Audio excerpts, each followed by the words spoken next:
Sí. Pues aquí lo dejamos. Leer un poco, por si acaso, alguna cuestión que pueda ser de la exposición de motivos, de aquí atrás.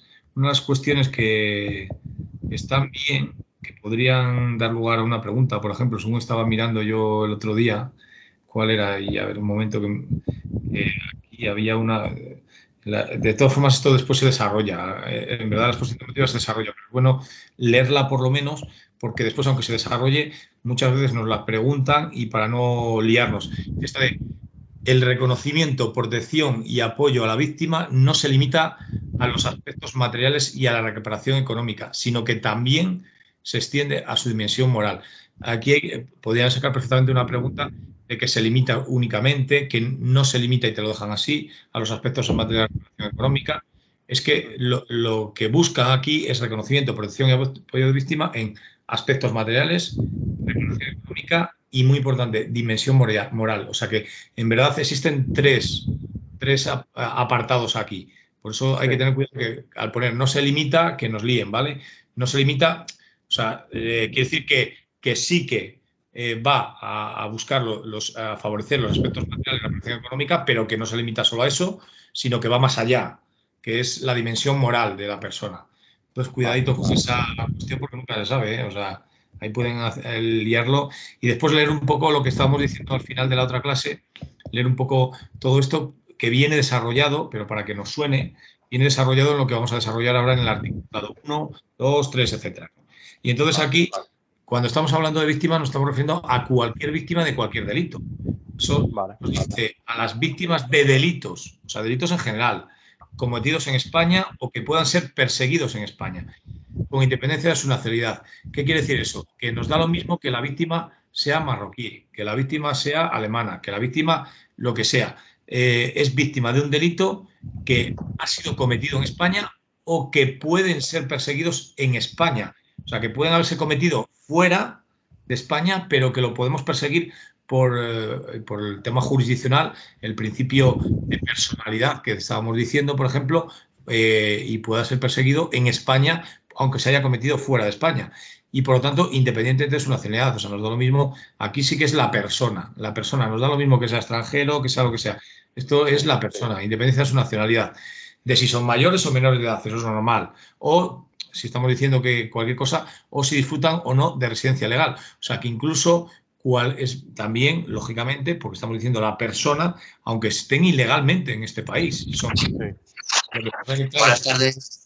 Buenas, Israel, buenas. Ya estamos empezando. Tomás, es que estaba ahí liado. Me he liado ahí a colocar la ropa y todo de la vuelta y la lavadora y se me ha hecho un poco tarde, discúlpame. No pasa nada, tranquilo, Real. Sí, me estaba diciendo también Luis que anda también súper liado y que a ratos va a estar haciendo cosas mientras tanto también, para ir aprovechando. O sea, aquí, que las vacaciones son de todo menos vacaciones. Sí, sí, no, es lo que pasa. Sí. ¿Cómo lo sabéis? Las vacaciones son de todo menos vacaciones, macho. Sí, y encima estos días que hacen un calor, que lo que decía Luis, que es hoy fuego hay lo que fuego. hay. Hoy la calle es fuego. Sí. Hoy hace como calima. Sí, es que está como nublado, y es la calima. Que es así, es así. Bueno, pues estaba diciendo Israel aquí que es importante que da lo mismo que vulgarmente, que sea con papeles, sin papeles, extranjero, español. Aquí es simplemente una víctima, una persona, por el mero hecho de ser persona. Vale. ¿Qué sucede? Que claro, que si es ilegal en este país y lo denuncia, salvo en el tema de violencia de género, que sí que se le permite, que ya lo habéis estudiado también, que en el caso de violencia de género a la mujer víctima, aunque esté ilegal, no se la va a abrir un expediente de expulsión, pero los demás delitos, si lo denuncia, aunque sea víctima, cuidado que sí que se le va a ayudar, se le va todo lo que se pueda, pero se le va a abrir un expediente de expulsión para echarle. Entonces, ¿qué sucede? Que muchos delitos, pues en muchos casos de víctimas que son ilegales, no los denuncian. Y por eso se aprovecha mucho, por ejemplo, en tema de trata de seres humanos, en tema de tráfico de drogas, hay delitos de odio, hay muchas cuestiones por ahí que no denuncian porque, claro, es que están ilegales en España y van tratados como víctimas, pero le van a Entonces es el problema. Por lo que, bueno, Pero, son víctimas que usan, ¿eh? disculpa que te interrumpa, Tomás, pero es que creo que es el micro de Sí, Isra, que está creo que haciendo cosas raras y se está superponiendo su audio al tuyo. sí, mira a ver, Israel, cierra y cuando tengas que hablar lo pones, si no, Vale, ¿ahora mejor o qué? No, te sigue escuchando, sigue escuchando. Si no, ahora. Si no lo dejas cerrado y cuando tengas que hablar lo abres y ya está, Isra. sí. Vale. Fuera. Venga. Bueno, pues ahora sí, mucho mejor. Ahora ya no se escucha nada. Artículo 2, el ámbito subjetivo. Ámbito subjetivo, el sujeto, lógicamente, a quien se le aplica. Uy, que me he ido, no quiero ir tan rápido. Aunque hoy sí que nos va a dar tiempo a acabar esto de las víctimas y espero más o menos que el tema de ontología, como habíamos dicho, porque ya veréis cuál es lo más importante de ontología. Aunque yo creo que puede haber alguna pregunta, lo que comentaba del código de conducta, porque esa es muy nuevo e incluso para el curso de comandante nos ha entrado alguna preguntita también, ¿eh? O sea que, porque como he sido tan nuevo, pues al final siempre... Tomás, disculpa, esto que estamos dando hoy, ¿a qué pertenece? Esto es Porque como ya acabamos judicial, ahora esto es... Esto es la última parte justo que aparece en el tema 9 de procesal. Vale. Es lo de las Vale. víctimas. Es la última parte justo ya, ¿vale? Que es la ley de víctimas, vamos, en este caso, el estatuto de la víctima que se llama. Bueno, pues entonces tenemos que el ámbito subjetivo puede ser, muchas veces pensamos a la víctima directa, o sea, que sufre el delito, pero hay otras que son las víctimas indirectas como puede ser la familia, acordaros, Sí. casos de muerte o un desaparecido, etcétera. Entonces, bueno, leerlo un poco, pero está claro, la víctima directa es la persona física que sufre el prejuicio, pero también hay víctima indirecta, que es en este caso, por ejemplo, la familia, el cónyuge, bueno, ahí tenéis varios, y en caso de no existir ninguno de los anteriores, cónyuge, verdad, familia que viene en el apartado primero, pues todos los demás parientes, por eso es la familia ya, en línea recta, incluso sus hermanos, etcétera. O sea, al final, cónyuge y legalmente, etcétera, y después, si no, tenemos que ir a los hijos y si no, al final, a la familia. O sea, que al final, el 1 y el 2 se resume al final que la víctima indirecta es la familia en general, porque fijaros, puede llegar incluso incluso hasta el que, sin ser familia, a lo mejor representa lo que es la representación legal de la víctima, podría ser también víctima indirecta. Pero bueno, es un poco de conocimiento, ¿no? El derecho de las víctimas, nos vamos ahora. Aquí muchas veces lo que quiere decir es hasta este estatuto, pues siempre es el derecho procesal en general, penal, etcétera, todo el derecho se volcaba mucho en la persecución del culpable, ¿no? Entonces había que perseguir al culpable, los derechos del culpable, del detenido, etcétera, pero siempre nos olvidamos mucho en el ámbito jurídico de las víctimas. Eso es lo que creó una asignatura, sobre todo que sea en criminología y en alguna otra carrera a lo mejor también, que se llama victimología.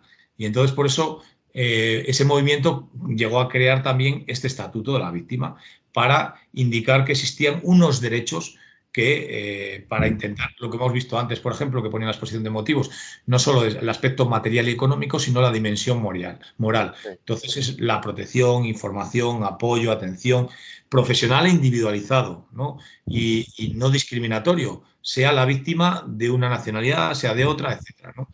Entonces vemos que en general incluso se llega a cuestiones tan importantes como para mejorar esa dimensión moral de intentar porque a veces que las víctimas, si en determinados casos no quieren a lo mejor ni una reparación económica, lo que quieren es simplemente que les pidan perdón en casos que son contra el derecho del honor, etcétera, ¿no? Entonces, existen determinadas cuestiones que, como podéis ver en el artículo 3, que se pueden dar, como es la mediación, que lo estuvimos comentando. La conciliación es otra cosa muy parecida a la mediación, son cosas diferentes, aquí no viene otra, exactamente hay tres. Una es la mediación, otra es la conciliación y otra es el arbitraje. El arbitraje es, sin tener que ir a un juez, nombras a una persona que es el árbitro, ¿no?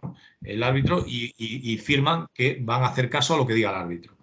En la conciliación es, para que lo penséis un poco, hay unas personas o una persona que intenta conciliar, pero sin tener obligación ellos de hacer lo que diga el conciliador. En el arbitraje sí, porque han firmado que lo que diga el árbitro va a misa. En la conciliación no tienen obligación, pero lo que diga el conciliador, pues lo van a tener en cuenta.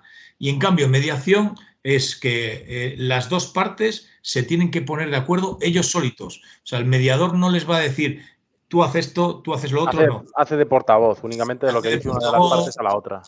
de ¿No? intermediario, exactamente, hace de intermediario, intenta que hablen entre ellos, intenta que, por ejemplo, sonsacar, porque a veces sonsacar un poco lo que está por debajo, que muchas veces no sale en un conflicto, muchas veces son cuestiones, tonterías con los que muchas tonterías que a veces aparecen en conflictos.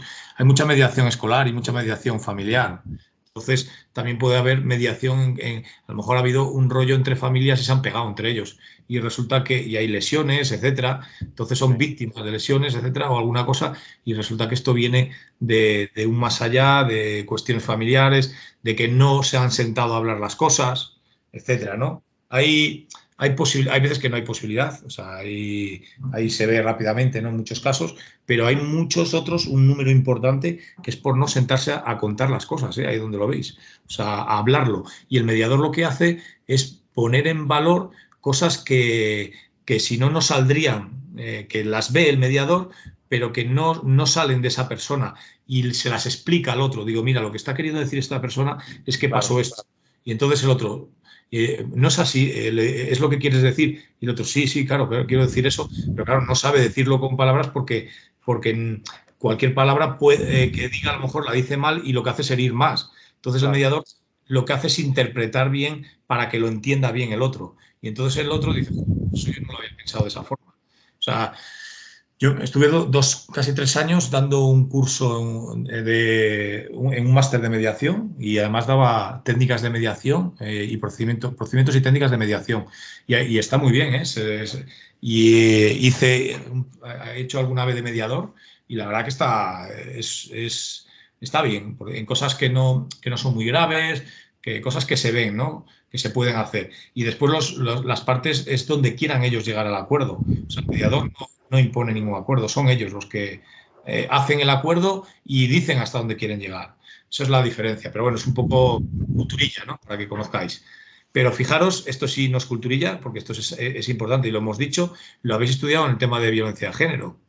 Y aquí nos habla de violencia de género y violencia sexual, no solo violencia de género. O sea, la mediación y la conciliación en todo este caso está vedada, o sea, quiere decir, no se puede hacer ni en violencia sexual ni en violencia de género.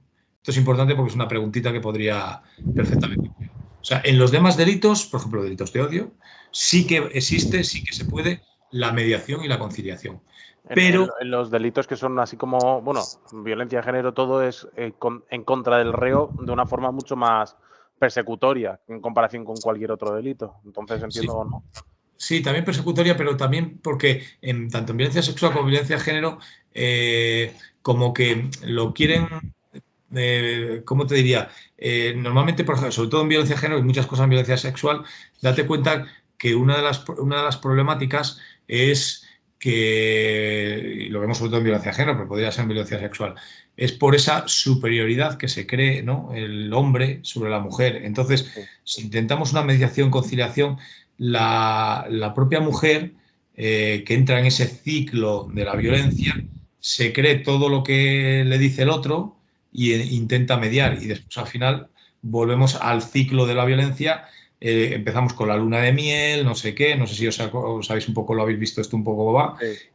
Y entonces sí, al final, no sé si, yo creo que sí lo hemos visto en violencia de género. En Biogen, creo que lo hemos visto. Si no, Isra, Sí. que me corrija. Yo creo que lo habéis tenido que ver, sí, por ahí. Pues entonces tú imagínate, lo que se pretende con este delito es que no influya el hombre sobre la mujer a la que ha pegado.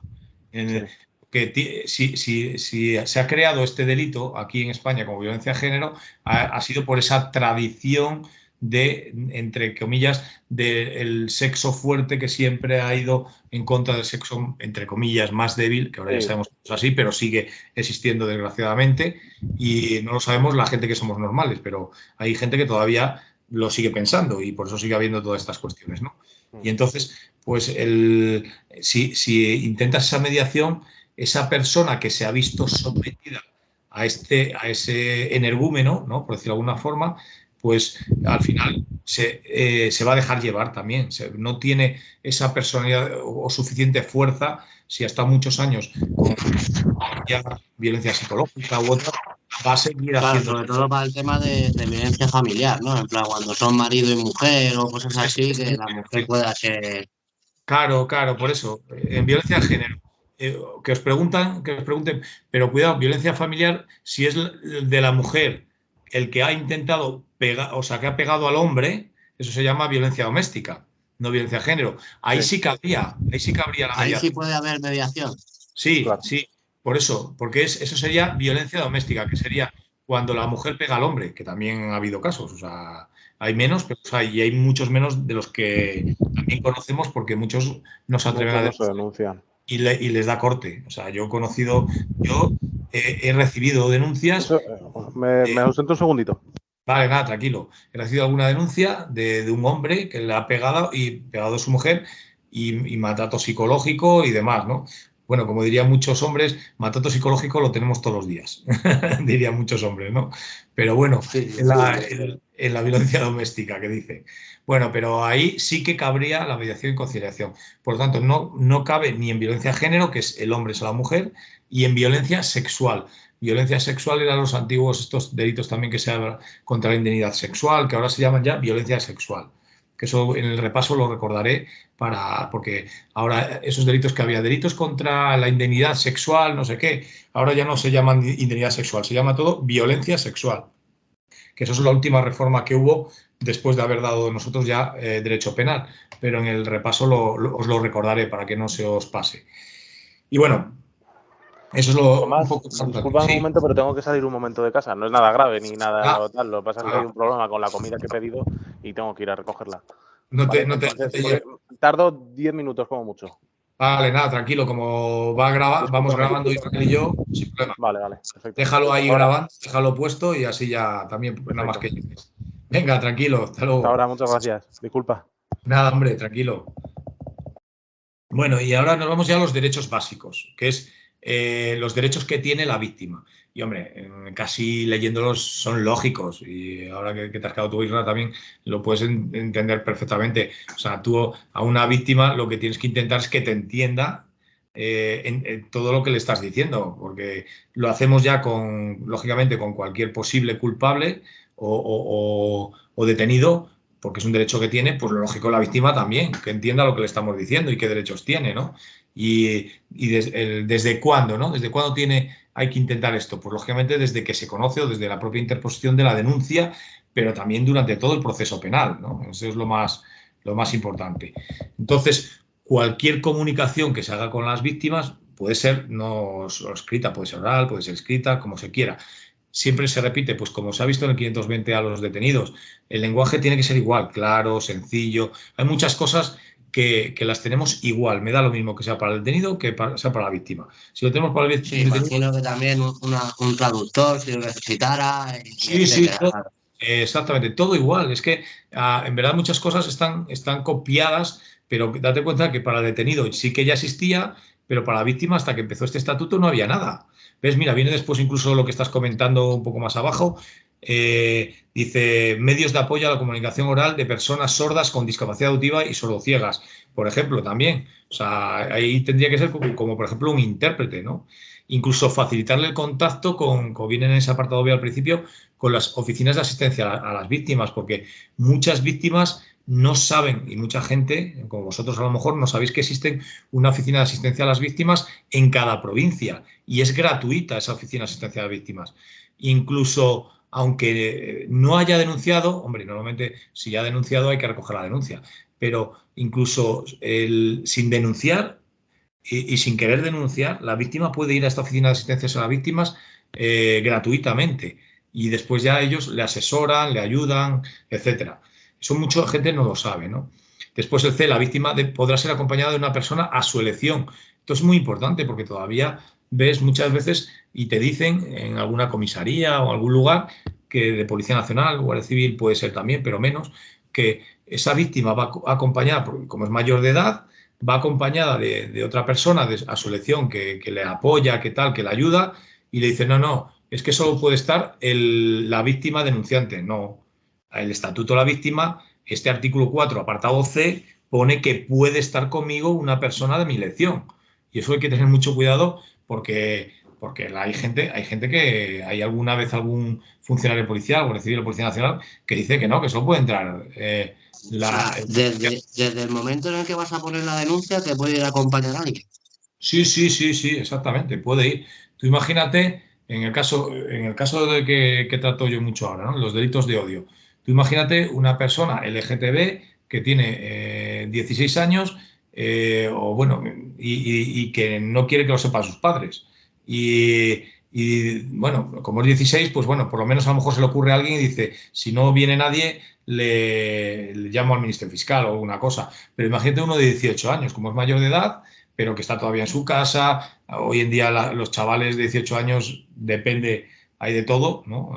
Los delincuentes son muy delincuentes, pero hay otros que no han salido de casa y dicen, no, no. Y resulta que tiene un amigo que quiere acompañarle o se entera una asociación y quiere ir con ese uno de la asociación con esa persona para ayudarle a poner la denuncia, puede perfectamente. Este apartado C puede perfectamente. Y hay todavía a día de hoy, y esto ya lleva tiempo, este Estatuto de la Víctima, policías o guardias que le dicen que no. O sea, y eso, hombre, hay que tener cuidado porque también, aparte de que estamos incumpliendo la ley, disciplinariamente podría suponerle el desconocimiento. Por eso es tan importante el que conozcamos las cosas, ¿no? O por lo menos lo intentemos. O por lo menos, si no lo sé, lo pregunto, pero no digo, no, no, tú no puedes entrar. Digo, no, voy a enterarme, porque si viene con esta persona, a lo mejor es que puede, aunque yo no me sepa el estatuto. Voy a preguntar a alguien, mínimo eso, y después a lo mejor si pregunto, dice, oye, sí, que viene el estatuto la víctima. Dice, bueno, pues venga, que pase. Y aquí no ha pasado nada. Pero es que hay gente que está en cabezota, no, no, es que no puede, no puede. Pero, joder, entérate, porque normalmente esa persona de la asociación es porque lo sabe, o alguna persona es porque lo sabe. Por si acaso, entérate, que a lo mejor estás equivocado. Y porque si no, a lo mejor, pues ya te digo que puede haber mínimo algo disciplinario y si no el juez pueda tomar cartas en el asunto diciendo algo incluso también, que eso es peor, ¿no? Bueno, seguimos. Hay otro derecho. Los derechos lo vamos sabiendo, por si acaso ponen, ¿cuál de los siguientes no es un derecho? Hombre, va a cantar, porque el primero, el del artículo 4, ¿no? Es el tema de que lo entienda, ¿no? Derecho también a la información desde el primer contacto. Quiere decir que desde el primer contacto que tengan con la policía, con la Guardia Civil, esa víctima, hay que informarla de forma inmediata de todo lo que está acaeciendo, salvo que hay un secreto del sumario, pero que ya lo haya dicho así el juez, pero muchas veces es que tú todavía no se lo has entregado al juez, por lo tanto no hay secreto y tú tienes que informarle de todo, lo que hay y lo que deja de haber, ¿no? Entonces eso es importante, ¿no? Y claro, adaptado a sus circunstancias, y esto tiene que ver que lo entienda, como el artículo 4, que lo entienda lo mejor posible.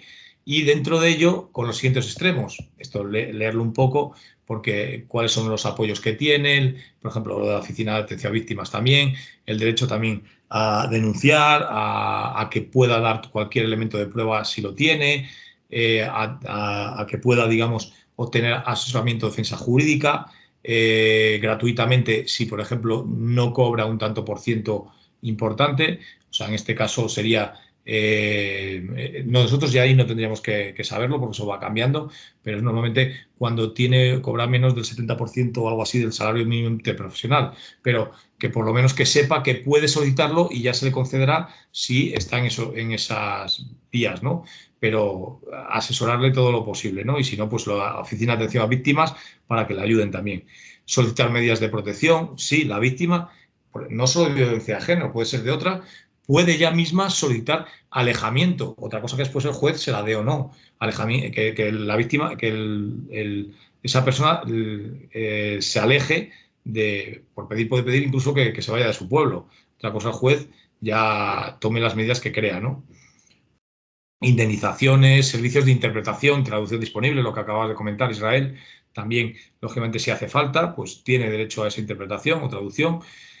Cualquier ayuda, auxilio, siempre que lo haya, procedimiento por medio del cual la víctima puede ejercer sus derechos también de que resida fuera de España, o sea, si reside fuera de España, qué procedimientos puede tener también si se va para tener en cuenta, ¿no? O cualquier recurso en general que pueda haber. Normalmente esto hay un, ¿cómo se dice? Como una diligencia informándole de todo esto. Y se le da y lo firma y lo lee y demás, ¿no? Datos de contacto de la autoridad encargada de la tramitación del procedimiento, porque se pone qué autoridad, si es el juzgado de instrucción número 1, el tal, de qué sitio, servicios de justicia restaurativa disponibles, pero esto no lo hay en todos los sitios. Sí que cada vez se está trabajando más los servicios de justicia restaurativa, dentro de ellos la mediación, siempre y cuando no sea violencia de género o violencia sexual, pero hay muchos lugares que no tienen este servicio, entonces, pues si no lo tienen, lo único que puede hacer es quejarse la víctima de que no lo tienen, pero de momento ahí está y sí que es verdad que es una cuestión que están pidiendo. Una pregunta, Tomás, perdona que te interrumpa. Aparte de violencia de género y violencia sexual, por ejemplo, homicidio, tampoco podría haber una mediación, ¿no? En plan entre el asesino y la familia. Está claro que con la víctima no, pero... Con la víctima no, pero con la familia sí que podría haber mediación, ¿eh?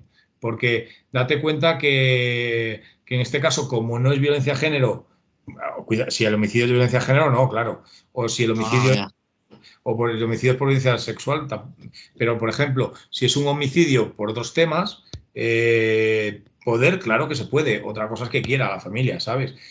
¿Sabes por qué la mediación? Porque a lo mejor la familia lo que quiere es, aparte de que se le imponga una pena, pero más que se le imponga una pena de prisión, a lo mejor quieren que se arrepienta, que demuestre su arrepentimiento, no sé, cosas de A lo estas. mejor un atropello o algo así, ¿sabes? Que pueda ser por accidente o... Hombre, en cualquiera podría valer el homicidio, o sea, perdón, la mediación, porque aquí no te lo prohíbe. Otra cosa es que vayan a querer, no sé si me entiendes. A lo mejor lo Sí, normal que lo normal es que no, claro. exactamente, lo normal es que no, pero que lo que quiero decir es que la ley no te lo impide, ¿eh? O sea, si quisieran, podría, ¿eh? Podría perfectamente. O sea, las víctimas, en este caso un homicidio, las víctimas indirectas, que sería su cónyuge, etcétera. Sí que podría haber una mediación, aunque sea un homicidio doloso.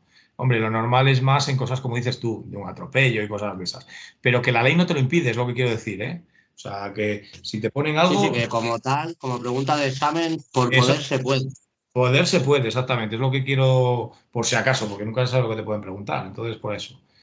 Bueno, y esto los demás, el LM, bueno, un poco reembolso, gastos judiciales, porque se ha tenido que a avanzar algo de dinero y se demuestra que en verdad, digamos, ella o él ha sido víctima, pues lógicamente, si ha tenido que adelantar algo de dinero, se le puede reembolsar, ¿no?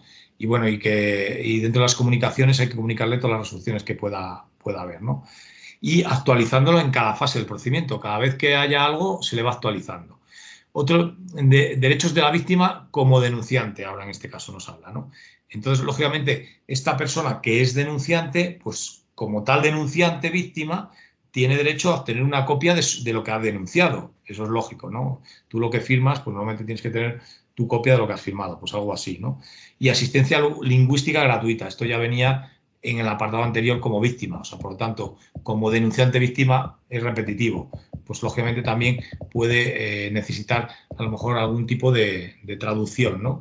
Derecho también a recibir información sobre la causa penal. Esta víctima, denunciante, aunque no sea parte en el procedimiento, pero sí es víctima y tiene derecho a que se le vaya comunicando qué es lo que se va haciendo en todo el procedimiento penal. O sea, incluso si no se inicia el procedimiento penal y lo archiva, o sea, lo he denunciado, la policía o la Guardia Civil lo manda al juez y el juez lo archiva, o lo que sea, pues eso también tiene que comunicarse todo. E incluso lo que va pasando o incluso después finalmente la sentencia también que pone al procedimiento, qué resolución acuerda prisión, incluso antes de la sentencia, si hay una prisión provisional de ese autor, también todo lo que vaya ocurriendo, esas resoluciones, ahí ves unas cuantas resoluciones de adopción de medidas cautelares, todo se le comunica a la víctima. Todo se comunica a la víctima para que esté informada en todo momento de qué es lo que se está haciendo en esta causa penal que es en el procedimiento penal. Por eso pone que estas comunicaciones incluirán al menos la parte dispositiva de la resolución. La parte dispositiva se refiere a el fundamento, lo más importante. Es como si fuese el fallo. La parte dispositiva es el fallo, lo último. No todo el rollo que viene en la sentencia, por ejemplo, o en la resolución que sea, sino las conclusiones. La parte dispositiva es como las conclusiones de la resolución. Y también un breve resumen del porqué, del fundamento de esas conclusiones, de esa parte dispositiva, es lo que quiere decir. Bueno, pues veis por eso una dirección de correo electrónico, que se lo mandará, etcétera. Un poco todo es lo que está indicando aquí también. Bueno, esto lógicamente es un derecho que tienen y como tal derecho, en el apartado 2, si te fijas, pueden decir que no quieren que, como es un derecho suyo, en cualquier momento decir que no se les informe, que quieren olvidarse del asunto, que hagan lo que tengan que hacer y manden a prisión, pero que yo no quiero saber nada más y que no me informen nada más. Y puede hacerlo en cualquier momento, ¿vale? Y después, cuando se trata de víctimas de delitos de violencia de género, lógicamente, aquí sí que, sin que se les solicite esas medidas cautelares, se está refiriendo, cuando estamos hablando de esas letras, se refiere a las medidas cautelares de alejamiento y demás, pues esto, aunque no lo solicite, sí que se le va a decir a la víctima para que también sepa que ella, en violencia de género, no tiene que ir, tiene que saber que si está a 500 metros, no tiene que ir, tiene que estar a 500 metros, porque no solo que él no se acerque a menos de 500 metros a ella, sino que ella no vaya a buscarle. Porque si no sería un poco un cierto, no solo quebrantamiento, sino que ha habido problemas en el sentido de que a veces le han quitado esa medida y después hay otros problemas mayores, ¿no? Pero es para que lo conozca también. Se le facilita cuando lo solicita información relativa a la situación, que se encuentre. Bueno, al final todo el procedimiento, ¿cómo va? Después este artículo nos habla de un periodo de reflexión que tienen las víctimas sobre los derechos que se le están diciendo.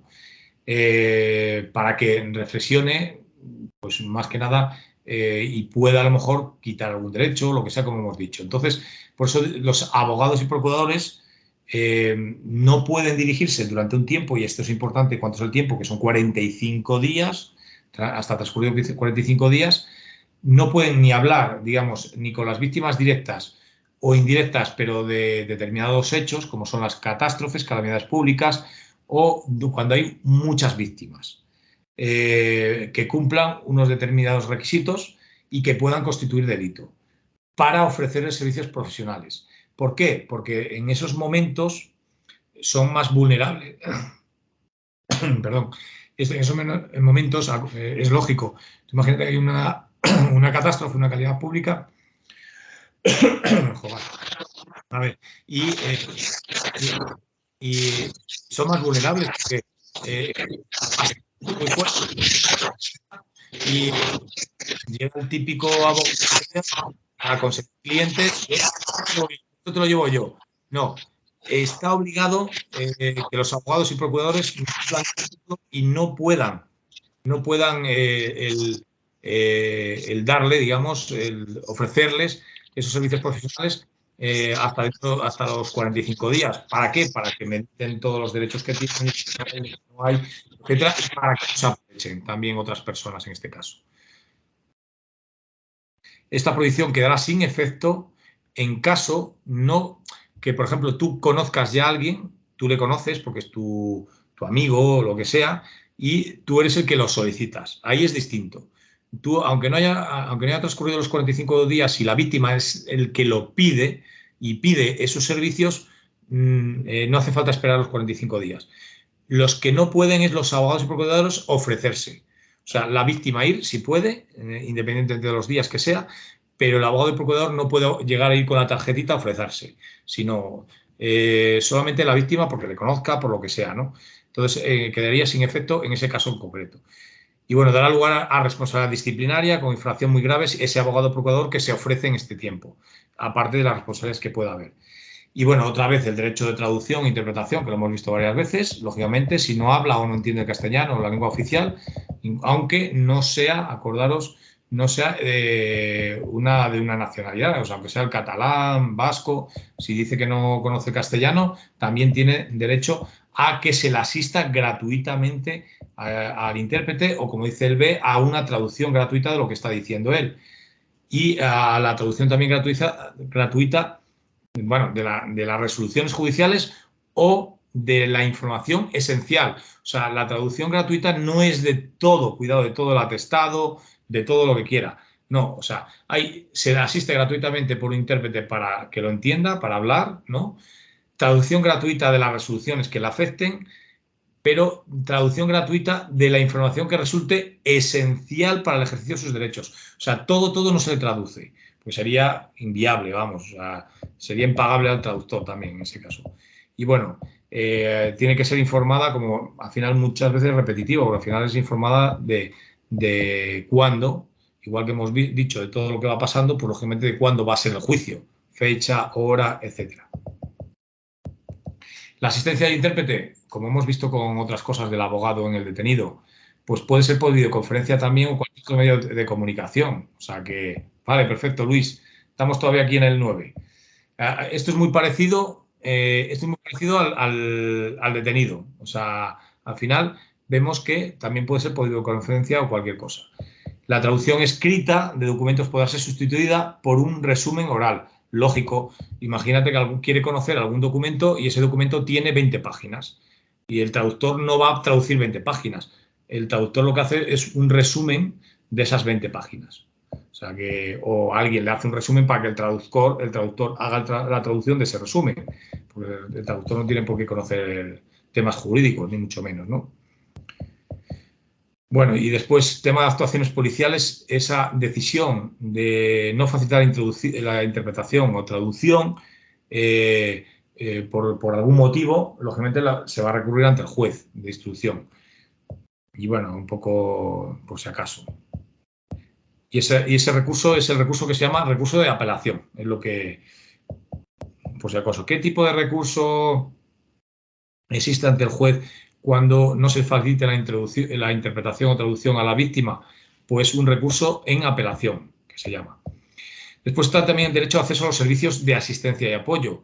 Es algo que viene a volver a indicar un poco cuestiones, por ejemplo, de la Oficina de Atención a Víctimas, que hemos dicho, que puede extenderse no solo a la víctima, sino a la víctima directa, vamos, sino también a la víctima indirecta, o sea, a los familiares. También podría, por ejemplo, cuando hay algún problema y vemos los psicólogos están hablando con la familia tal, no sé qué, porque han tenido un estrés postraumático, no sé cuánto, un golpe de ansiedad, no sé qué, pues es eso, un poco que también las familias, pues lógicamente, no solo las víctimas, tienen esta asistencia y apoyo, por ejemplo, en el ámbito de la psicología, ¿no?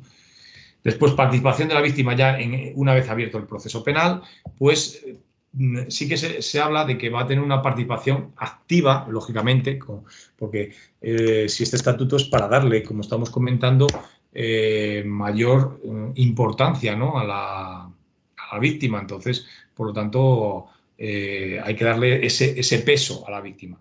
Y toda víctima pues tiene derecho, pero lógicamente esto, como cualquier persona, cualquier denunciante, a ejercer la acción penal y acción civil, pero conforme a lo que viene al enjuiciamiento criminal. Y para ejercer la acción penal y la acción civil, si os acordáis, tenía que ser parte en el procedimiento, que viene en la LECRIM. Y para ser parte en el procedimiento tenía que querellarse o decir que ya con abogado y procurador que quiere querellarse, ¿no? Entonces, al final, pasa a ser parte en el procedimiento, ya no solo un mero denunciante víctima. Pero bueno, aquí lo que te está diciendo es un poco lo que ya viene en la LECRIM, que puede ser parte en el procedimiento, como cualquier víctima, es lo que quiere decir. Y bueno, a comparecer también ante las autoridades para aportarles cualquier prueba que puedan tener. En cuanto a la comunicación y revisión del sobreseimiento de la investigación, estancia de la víctima. Muchas veces ven que en el ámbito policial o... Una duda, Tomás, solo por repasar un poco. Sí. Tú podías renunciar a la acción civil, pero no a la penal, ¿verdad? Exactamente, sí, es buena cosa. La acción civil puede renunciar expresamente o reservarla para Reservarla, eso es, vale. Expresamente para un juicio civil, digamos, la jurisdicción civil. Pero la acción penal, esa no se puede renunciar. Yo, si no quiero como víctima ser parte, vale, yo no voy a ejercitar la acción penal porque no quiero ser parte, no quiero... Pero el delito está ahí. Pero el delito está ahí. Entonces, ¿quién va a ser el que ejercita la acción penal por mí? El Ministerio Fiscal. Eso es, vale. Ministerio Fiscal, para vale, gracias. Era eso, que estoy aquí. Aunque no entienda el micrófono, estoy aquí. No, sí, está bien y así repasamos un poco también cuestiones que hemos dado también, porque es el mismo tema además y tiene que ver con ello. Vale, y la comunicación y revisión del sobreseimiento de la investigación a instancia de la víctima. ¿Qué quiere decir esto? Que muchas veces el juez instructor dice, mira, no lo veo claro, no tenemos, el autor no lo vamos a coger, no sabe ni quién es, la víctima porque no lo ha visto, etcétera. Y entonces lo que hace es un sobreseimiento. Un sobreseimiento provisional, por regla general. Había que diferenciar entre sobreseimiento provisional y sobreseimiento libre. Sobreseimiento provisional quiere decir que lo archivo, pero puedo abrirlo en cualquier momento, porque ya aparecerá a lo mejor la persona. O el sobreseimiento libre, que ese es lo que quieren todos los abogados normalmente, que quiere decir que lo archivo, pero ya no voy a volverlo a abrir porque lo archivo porque en verdad no ha habido un delito propiamente dicho. A lo mejor es algo civil, otra cosa, pero no un delito penal.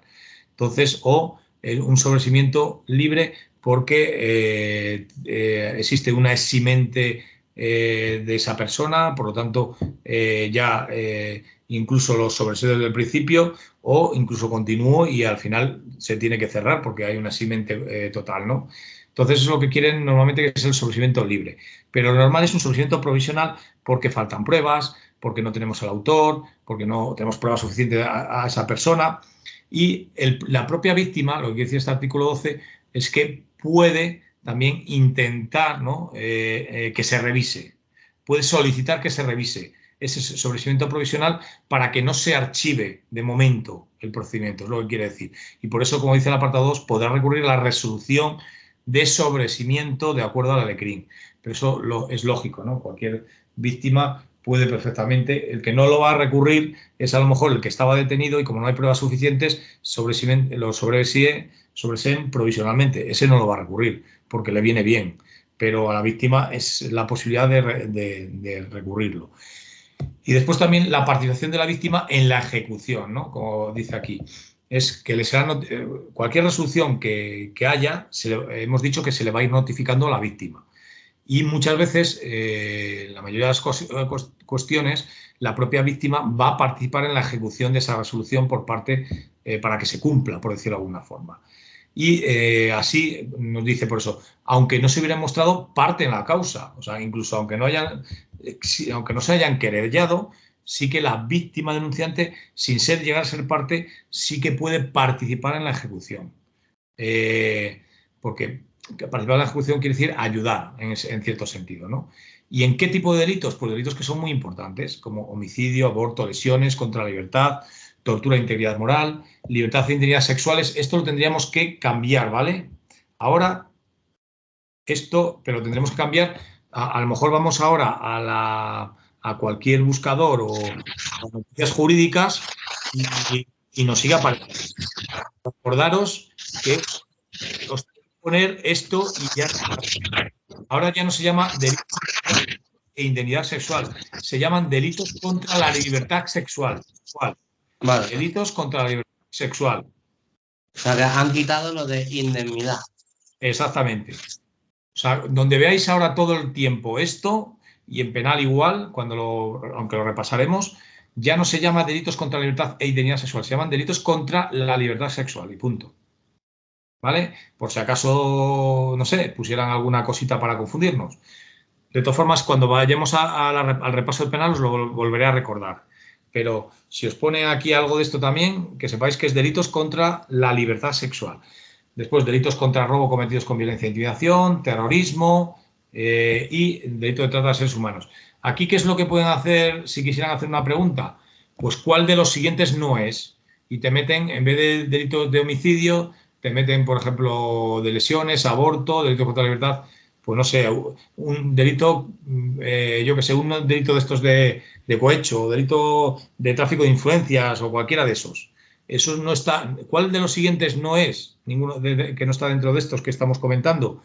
Si os ponen con tráfico de influencias o cualquier cosa de estas, os ponen 3 que están y 1 que no está. Pues tener en cuenta, leerlo para que no hace falta memorizarlo, para que os suene, y si os ponen uno distinto, para que cante, ¿no? Porque trata de seres humanos sí está, por ejemplo, ¿no? Bueno, y el que lo realiza estamos hablando de la ejecución, por lo tanto, la ejecución es el juez de vigilancia penitenciaria. Por eso, si os dais cuenta, los autos se refieren todos al juez de vigilancia penitenciaria. Y bueno, un poco acordaros cuando viene en el apartado también el C, apartado ese, la víctima deberá anunciar al secretario judicial, siempre acordaros que es letrado para la Administración de Justicia, aunque lo veamos 40.000 veces porque no lo han cambiado y lo tenemos que cambiar nosotros.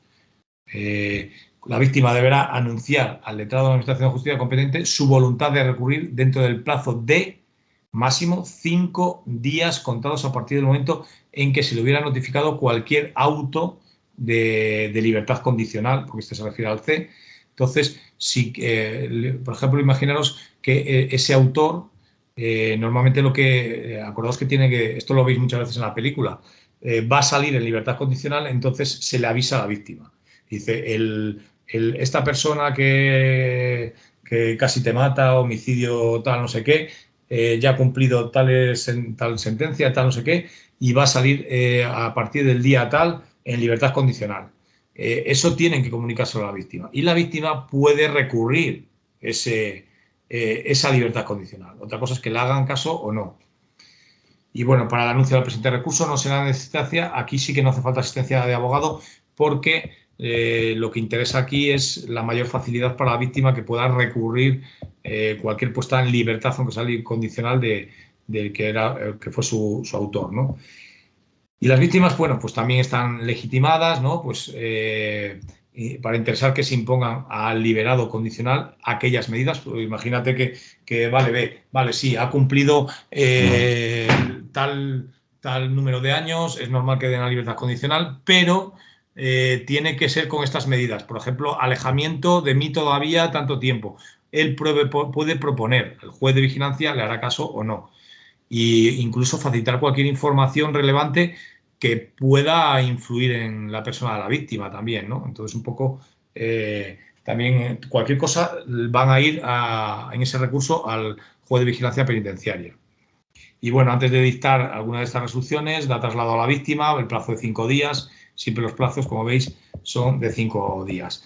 Reembolso de los gastos, leerlo un poco, pero más que nada, si ha tenido que gastar la víctima algún tipo de dinero, porque en un principio a lo mejor no estaba claro quién era la víctima o lo que sea, y inició el procedimiento de la víctima, si se ha demostrado que esa persona era la víctima y el otro el autor, pues también se le van a reembolsar los gastos que haya pagado, ¿no? en el propio procedimiento. Esto es lo que habíamos comentado ya antes del servicio de justicia restaurativa, que dentro de la justicia restaurativa estaba la mediación. Pero el problema es un derecho que tiene tanto la víctima, si quiere, mientras no sea violencia sexual y violencia de género, pero claro, el problema es que no lo hay en todas las provincias. O sea, todos los juzgados no tienen servicio de justicia restaurativa. Incluso en algunos sitios que han empezado a trabajar están teniendo sus problemas de mantenimiento, porque al final es un coste económico también de personal, etcétera, como por ejemplo en Valencia con V, ¿no? Entonces, justicia restaurativa, pues es al final intentar que el autor restaure el daño que ha producido a la víctima, directa o indirecta, ya sea pidiendo perdón, ya sea realizando un curso voluntario porque se siente arrepentido de algún tema, etcétera, ¿no? Entonces, para ello, lógicamente, el infractor está reconociendo los hechos de la responsabilidad, por eso son los requisitos que hace falta para que se pueda aplicar la justicia restaurativa.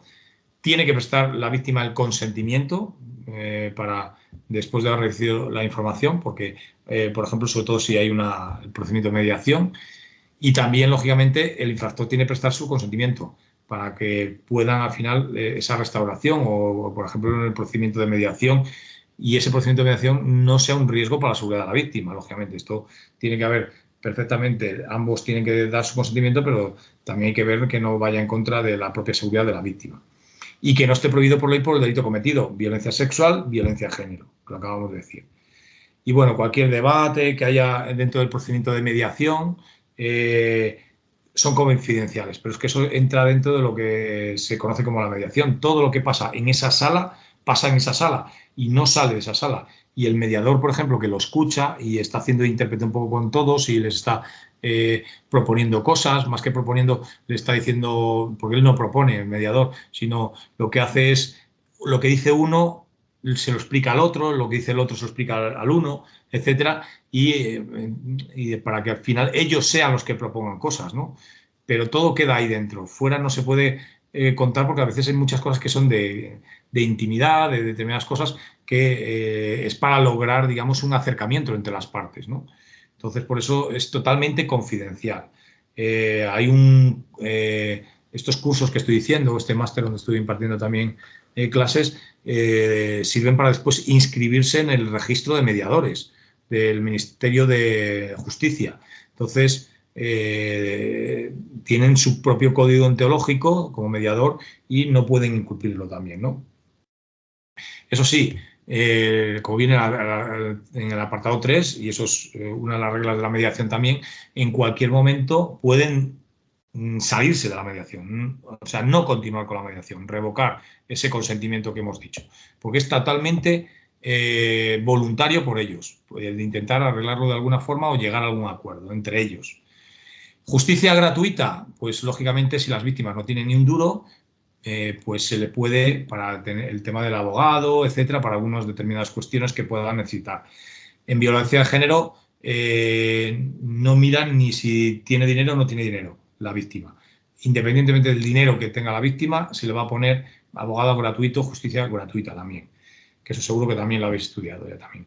Y las víctimas de delitos cometidos en otros Estados miembros de la Unión Europea, pues lógicamente podrán presentar ante las autoridades españolas denuncias correspondientes a hechos delictivos que hubieran en territorio de otros países. Esto es lo que llamamos la persecución, lo que decíamos desde el punto de vista de la personalidad, que no solo se exigía la territorialidad, que había una excepción en tema de personalidad. Cuando un nacional español o cometía o era víctima fuera en el extranjero.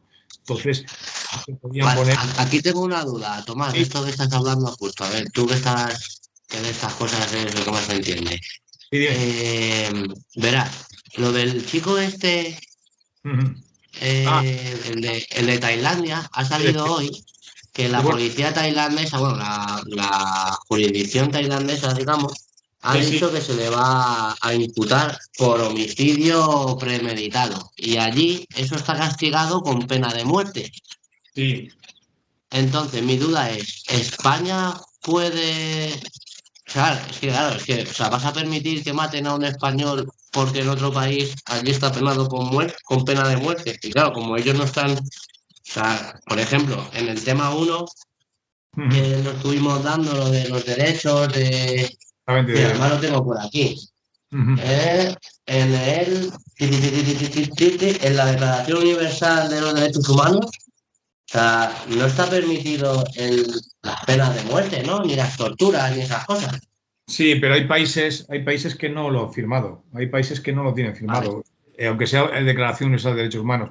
Y en este caso, como primero no es europeo y al no ser europeo ya no se le puede aplicar este principio de personalidad.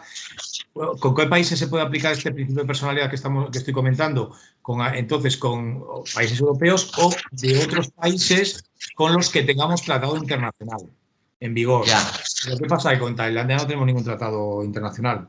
Por lo tanto, allí se queda. No podemos pedirle extradición para traerlo para aquí, para España, y que cumpla la condena aquí. O sea, por lo tanto, si declaran pena de muerte, es pena de muerte, ¿eh? No podemos hacer nada. Ya, es curiosidad, ¿eh? No era Sí, no. ¿Por qué? Porque al final sí, los derechos universales son para todos, son universales, pero si no los firma, ¿qué haces? ¿Te metes en guerra con ellos? Claro. Lo que se intenta es que se intenta llegar a un acuerdo, a hacer tratados, para que por lo menos lo vayan quitando o dejando lo más en cosas muy graves, etcétera. Por eso Estados Unidos sigue teniendo su pena de muerte también, ¿eh? Y no es Tailandia. O sea, que está claro que esto es un tema grave, que el tío es un zumbao, pero que me resultaba curioso que al ser español no pudieran reclamarlo en plan, oye, no puedes coger y matar a una persona por cometer un delito que en nuestro país está penado con cárcel, no con pena de muerte. O sea, sí, pero como no tenemos tratado internacional con ellos, pues no podemos hacer nada. Vale. Y ellos no quieren tampoco tener tratado internacional con nosotros porque si no, lo que se pretende es que por ejemplo, en estos tratados, nosotros no podemos admitir la pena de muerte porque hemos firmado que no se puede admitir la pena de muerte, ellos no van a firmar con nosotros eso, porque nosotros tampoco podemos firmar el que admitamos la pena de muerte suya. O sea, que al final es la pescadilla que se come la cola, ¿no? Digamos. O sea que ahí se va a quedar pudriéndose en... Bueno, andan diciendo que a lo mejor no piden pena de muerte y que se podría sustituir por pena capital, o sea, durante toda la vida. Pues yo creo que al final van a hacerse en perpetuo. Pero que una carcelita cuidado, es peor que muerte. O sea, Sí, claro. Está sufriendo ahí durante años y años, y de otra manera sufre unos segundos. Si sufre porque le inyectan o el tema de gas o lo que sea, y ni sufre, ahora sí que va a sufrir un montón durante toda la vida. Es peor, esto es la pena perpetua, que te diga. Sí, encima es un niño, tiene 27, 28 años, como yo, vamos. Sí, es un chaval. Bueno, pues es por esa razón, es por esa razón, ya te digo. O sea que... Bueno, seguimos. Vale, muchas gracias por la... Y bueno, devolución de bienes. Aquí el tema de las víctimas, lógicamente, tienen derecho a que se le devuelva, ¿no?, cualquier, sin demora, o sea, lo más rápidamente posible, aquellos bienes que se puedan restituir. Por ejemplo, imagínate, estamos hablando de una víctima de un robo forzacosas. Si se han podido coger las cosas que han robado, pues inmediatamente, aunque esté todavía el procedimiento abierto, se le devuelve, aunque, eso sí, diciéndole que no puede venderlo ni nada hasta que se termine el procedimiento, por si acaso el juez tiene que llevarlo al juicio oral o cosas así, ¿no? Y después la protección de las víctimas es el derecho de las víctimas a la protección. Pero bueno, esto es un poco redundante, ¿no? Al final es siempre lo mismo, pero lo que se busca es garantizar la vida de la víctima y sus familiares hasta donde se pueda, tanto física, psíquica, libertad. Eso lo vemos muy claro con el tema de alejamientos, etcétera, ya sea a las propias víctimas directas o las indirectas, ¿no? Y en el caso incluso de los menores de edad, que la propia Fiscalía son los que velan especialmente por el cumplimiento, porque el tema de menores y mayores tiene una especialidad, por decirlo de alguna forma, la Fiscalía, igual que con personas con discapacidad, ¿no? Y después, derecho a que se evite el contacto entre víctima e infractor, eso viene en la propia Ley de Enjuiciamiento Criminal. Hay que intentar que los autores estén por un lado y que las víctimas estén en otro, que no estén todos juntos. Que evitar el contacto directo, esto viene en la LECRIM, pues aquí han vuelto a indicarlo, ¿no? Y la protección de la víctima durante la investigación penal, pues un poco, pues al final lo que se busca es que durante todo el procedimiento, pues intentar protegerlo. Pero esto no estamos en Estados Unidos, que pones una patrulla ahí todo el tiempo y de protección, eso es casi imposible. Se busca de otra forma, de vez en cuando pasa la patrulla, se le llama, etcétera. Un poco busca eso, ¿no? Y lo que busca también, lógicamente, es lo primero de todo para poder protegerla es que lo más rápidamente posible tomar la declaración para ver qué es lo que necesita, ¿no? Entonces, lo más rápidamente posible. Y después, lógicamente, para evitar la revictimización, hay que intentar tomar las menos declaraciones posibles, incluso en el caso de los menores u otros temas. Por eso se graba esa declaración para que la vean y no tengan que volver a declarar, ¿no? Muchas veces.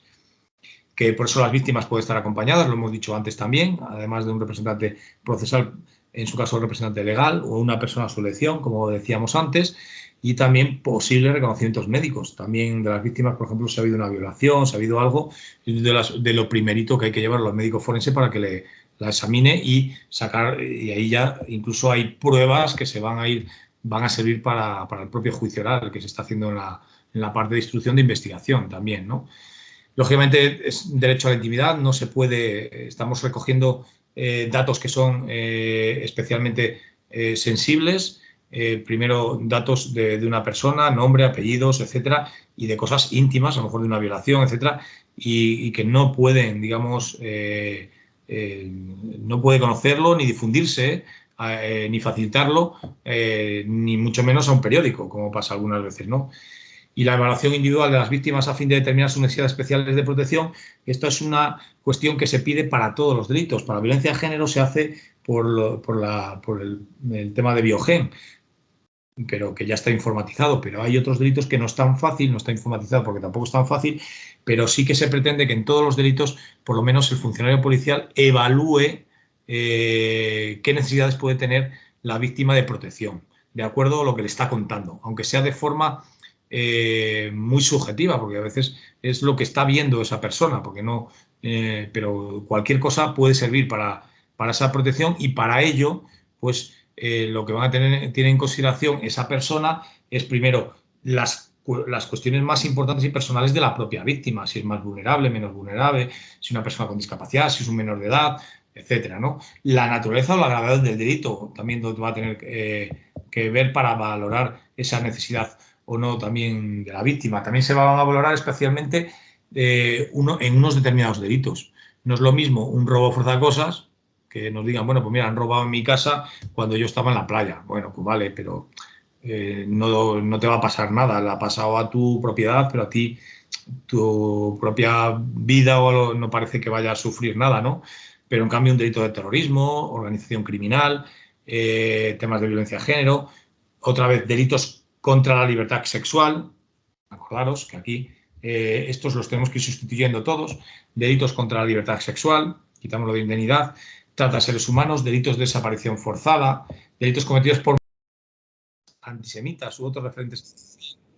Por tanto, vemos ahí cómo en los delitos de odio también hay que intentar ir haciendo una evaluación, que es una de las cuestiones que todavía no se está haciendo y sí que es importante que se vaya haciendo. En Barcelona sí que están haciendo ya una valoración de este tipo, pero lo están diciendo, lo está marcando el propio estatuto, ¿no? Como una obligación hacia la administración.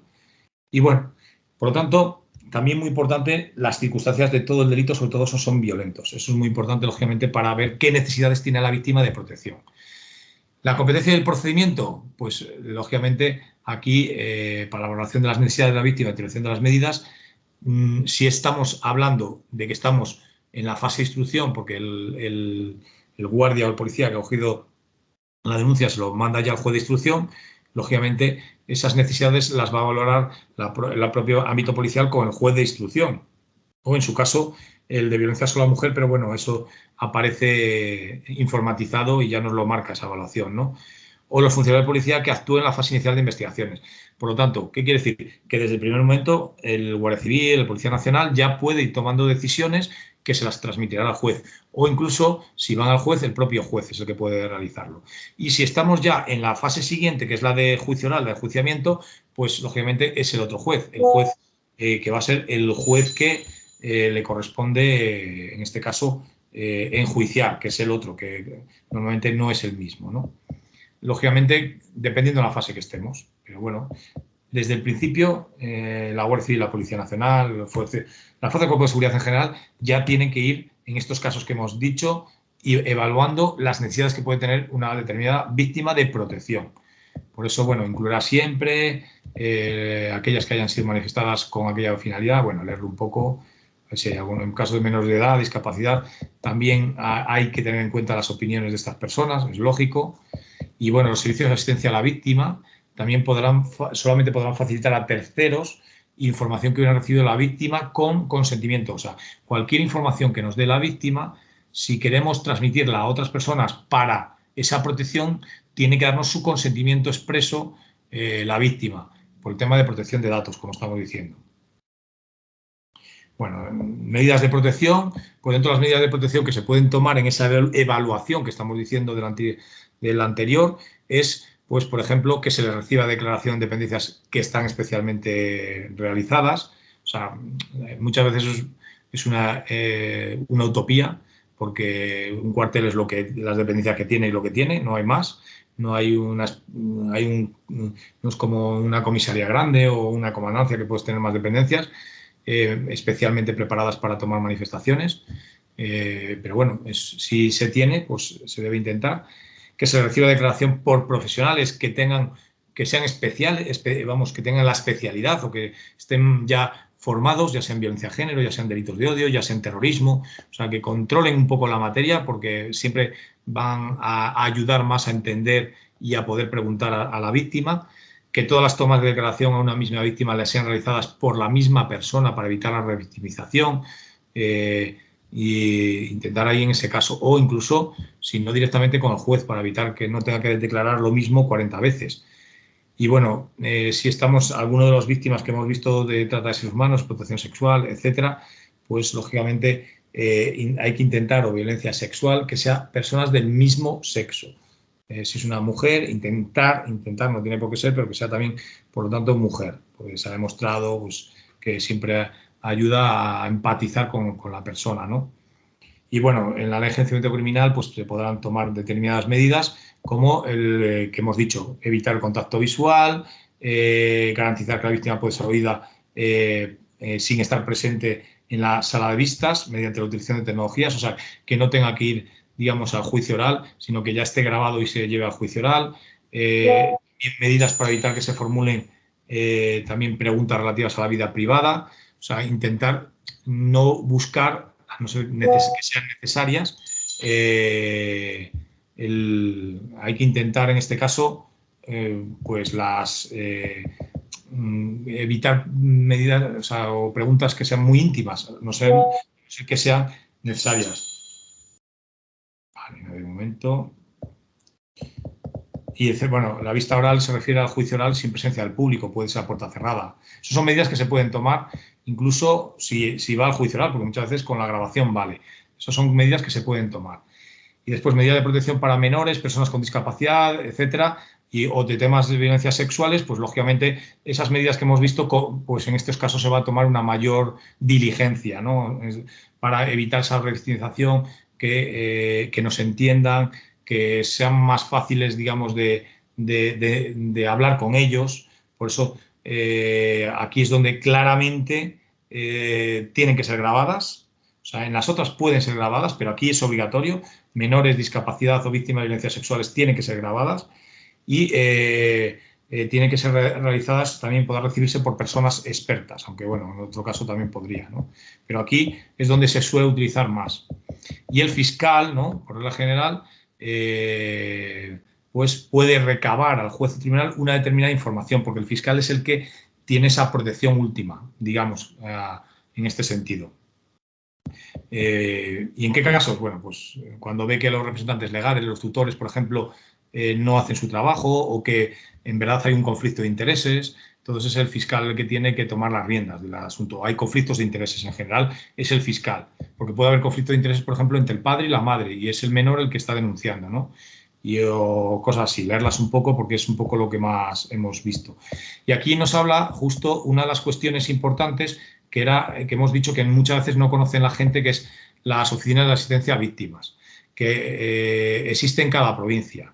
Y hay unas que pertenecen, digamos, o sea, que dependen directamente del Ministerio de Justicia, pero la mayoría dependen de la Consejería de Justicia de cada comunidad autónoma. Y por eso pueden depender del gobierno directamente o de las comunidades autónomas. Y hay una en cada provincia. Son gratuitas y, bueno, las funciones ahí las tenéis. Leerlas un poco, porque no creo que pregunten nada, pero al final es apoyar, asistir a la víctima. Sí, al final es lo típico, a lo que se puede dedicar a alguien que sea de oficina de apoyo. Claro, apoyo, prestación de apoyo, asistencia psicológica, acompañamiento, es todo un poco derivación a servicios especializados, apoyar, lo que es todo apoyar en general. Y después un poco la formación en los principios de protección de las víctimas. Este artículo lo que viene a decir, a obligar, ¿no?, a todo el Estado y a todas las administraciones a que haya formación, y por eso ponen las fuerzas y cuerpos de seguridad, pero también médicos forenses, fiscales, jueces, etcétera, independientemente de que pertenezcan a un ministerio o incluso las propias comunidades autónomas, tienen que tener formación sobre cómo proteger a las víctimas. Formación de protección a víctimas. Es lo que viene a decir este artículo 30 y el 31, que va a haber unos protocolos de actuación para cómo se debe tratar a las víctimas, es lo que marca el 31, obliga a que se hagan protocolos de actuación y después también incluso de que haya cooperación y buenas prácticas también entre todos los profesionales de distintos ministerios, administraciones, incluso en el ámbito internacional. Sí, entre el abogado y el psicólogo y el primo y lo que sea. Todos, porque al final lo que se pretende es proteger a la víctima y para eso hace falta una mayor sensibilización. Sensibilización, ¿qué quiere decir? Que tú puedes ser víctima igual que esa persona en cualquier momento. Entonces tienes que estar sensibilizado aunque seas un funcionario público. Es un poco lo que quiere decir la sensibilización. Y la obligación de reembolso, hay veces que Muchas veces ha habido personas que se han beneficiado de las subvenciones o ayudas percibidas en la condición de víctimas, pero después en verdad se ha demostrado que no han sido víctimas y se resulta que han sido condenadas por denuncia falsa. Pues tienen la obligación de esa subvención devolverla, porque hay gente muy lista también para estas cosas. Pues Sí, claro. eso es lo que quiere decir un poco ese Eso es perdona, eso es cuando se demuestra que es una denuncia falsa, ¿no? Sí, tiene que demostrarse de que o que no ha habido verdaderamente un delito, que se lo ha inventado, aunque no, y al final no deja de ser una simulación del delito o una denuncia falsa. Son cosas muy parecidas, aunque son diferentes, pero es muy parecido. Entonces, ahí lo que hace es devolver el dinero que ¿Cómo, perdón? hay que devolver, tendrá que devolver el dinero que le hayan dado. O sea, que está claro. Vale. Un poco eso. Una pregunta, Tomás. Si se demuestra que es una denuncia falsa, tiene que ser digamos, el que ha sido denunciado falsamente, el que ponga una nueva denuncia contra esa persona, o es mismamente el Ministerio Fiscal el que actúa de oficio. Puede las dos cosas. Puede la otra persona ponerlo o lo que sea, puede ser incluso como calumnias, porque le está calumniando, denunciando algo por un delito que no ha cometido y sabe que no lo ha cometido. Pero también puede ser el Ministerio Fiscal o la policía. O sea, la policía, la Guardia Civil también puede perseguirle por denuncia falsa, ¿eh? O sea que... Vale. O sea que sí. No lo van a hacer prácticamente nunca.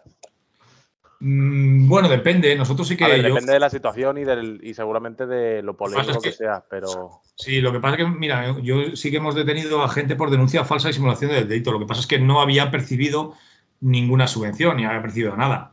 Pero lo hemos detenido, ¿eh? O sea, incluso uno que tan tonto que dijo que le robaron para el seguro porque había perdido no sé qué y entre otras cosas, pero fue lo que nos hizo sospechar, lógicamente. Igual que cuando encuentras una colilla y dices, aquí han fumado, dices, qué listo soy, ¿no? Pues algo parecido, que tenía roto los cristales hacia adentro. O sea, mejor dicho, hacia afuera, quiero decir. O sea, vamos a ver, si te han robado los cristales, para abrir la puerta tendría que haber caído hacia tu casa, no hacia afuera. Puede haber caído un cristal o algo, pero no todos los cristales para adentro. Claro. O sea, que, o mejor dicho, hacia afuera. Lo normal es que queden hacia adentro. Ahí empezamos ya... Por ejemplo, en violencia de género, por ejemplo, no, las denuncias falsas no se suelen denunciar por parte de oficio, ¿no? No, bueno, de oficio a veces se han detenido, se le ha pillado alguna vez. A lo mejor sí es muy evidente. Pero es muy evidente. ¿Y sabes por qué también? Porque al final la mujer, no, es que me lo dijo no sé quién, que lo dijera porque me viene muy bien para el divorcio y en verdad nunca me ha pegado ni me ha tratado mal. Pero al final te lo dice, ¿sabes? Sí. Pero es que para el divorcio y quedarme yo con los niños, que le denunciara como violencia de género. Pues te lo ha dicho, ¿no? Entonces, eso es un 1% de miles o de millones. Sí, o sea, sé. Que la gente después dice, no, es que hay mucha denuncia falsa. Mentira. Sí que es verdad que hubo muchas denuncias que sí que eran verdad, pero que lo denunciaban sin haberlo denunciado antes, porque claro, el abogado le decía, no, mejor mételo por vía penal en vez de divorciarte por aquí, por esto que está haciendo, porque te está tal, porque así va más rápido y va mejor. Era como un poco manipular para que intentar que fuera más rápido. Pero si un denunciante o en este caso una denunciante denuncia por violencia de género de forma falsamente, vaya, por recomendación de su abogado, judicialmente se iría de oficio contra el abogado también, ¿o no? Sí, se demuestra, sí, o mínimo por lo menos a lo mejor penal. Bueno, claro, si se demuestra. Pero hay que demostrarlo, porque a lo mejor es la palabra de uno contra el suyo y dice, no, yo no he dicho nada, eso se lo ha inventado ella. Claro. No se entiende. Entonces tiene que haber algo más consistente. Entonces, pero tiene que demostrarse al final, en ese sentido. Vale. Bueno, y disposición adicional, a ver qué más había aquí, disposición adicional, a ver si había algo. Nada, estas son las disposiciones ya. Evaluación periódica del sistema de atención a víctimas, nada. medios, que intentar que haya más medios por parte del gobierno, etcétera. Vale, pues esto es lo que tenemos. Ahora, aquí tengo compartido, ¿veis? El tema 19. No sé si lo tenéis por ahí. Y si no lo resumen, ¿no? Si no lo resumen es que tenéis vosotros también por ahí, que están bien. Sí, Bueno, sí, eso es. aquí hay sobre todo dos leyes, ¿vale? Dos leyes, dos normas, más bien, que tenemos que fijarnos.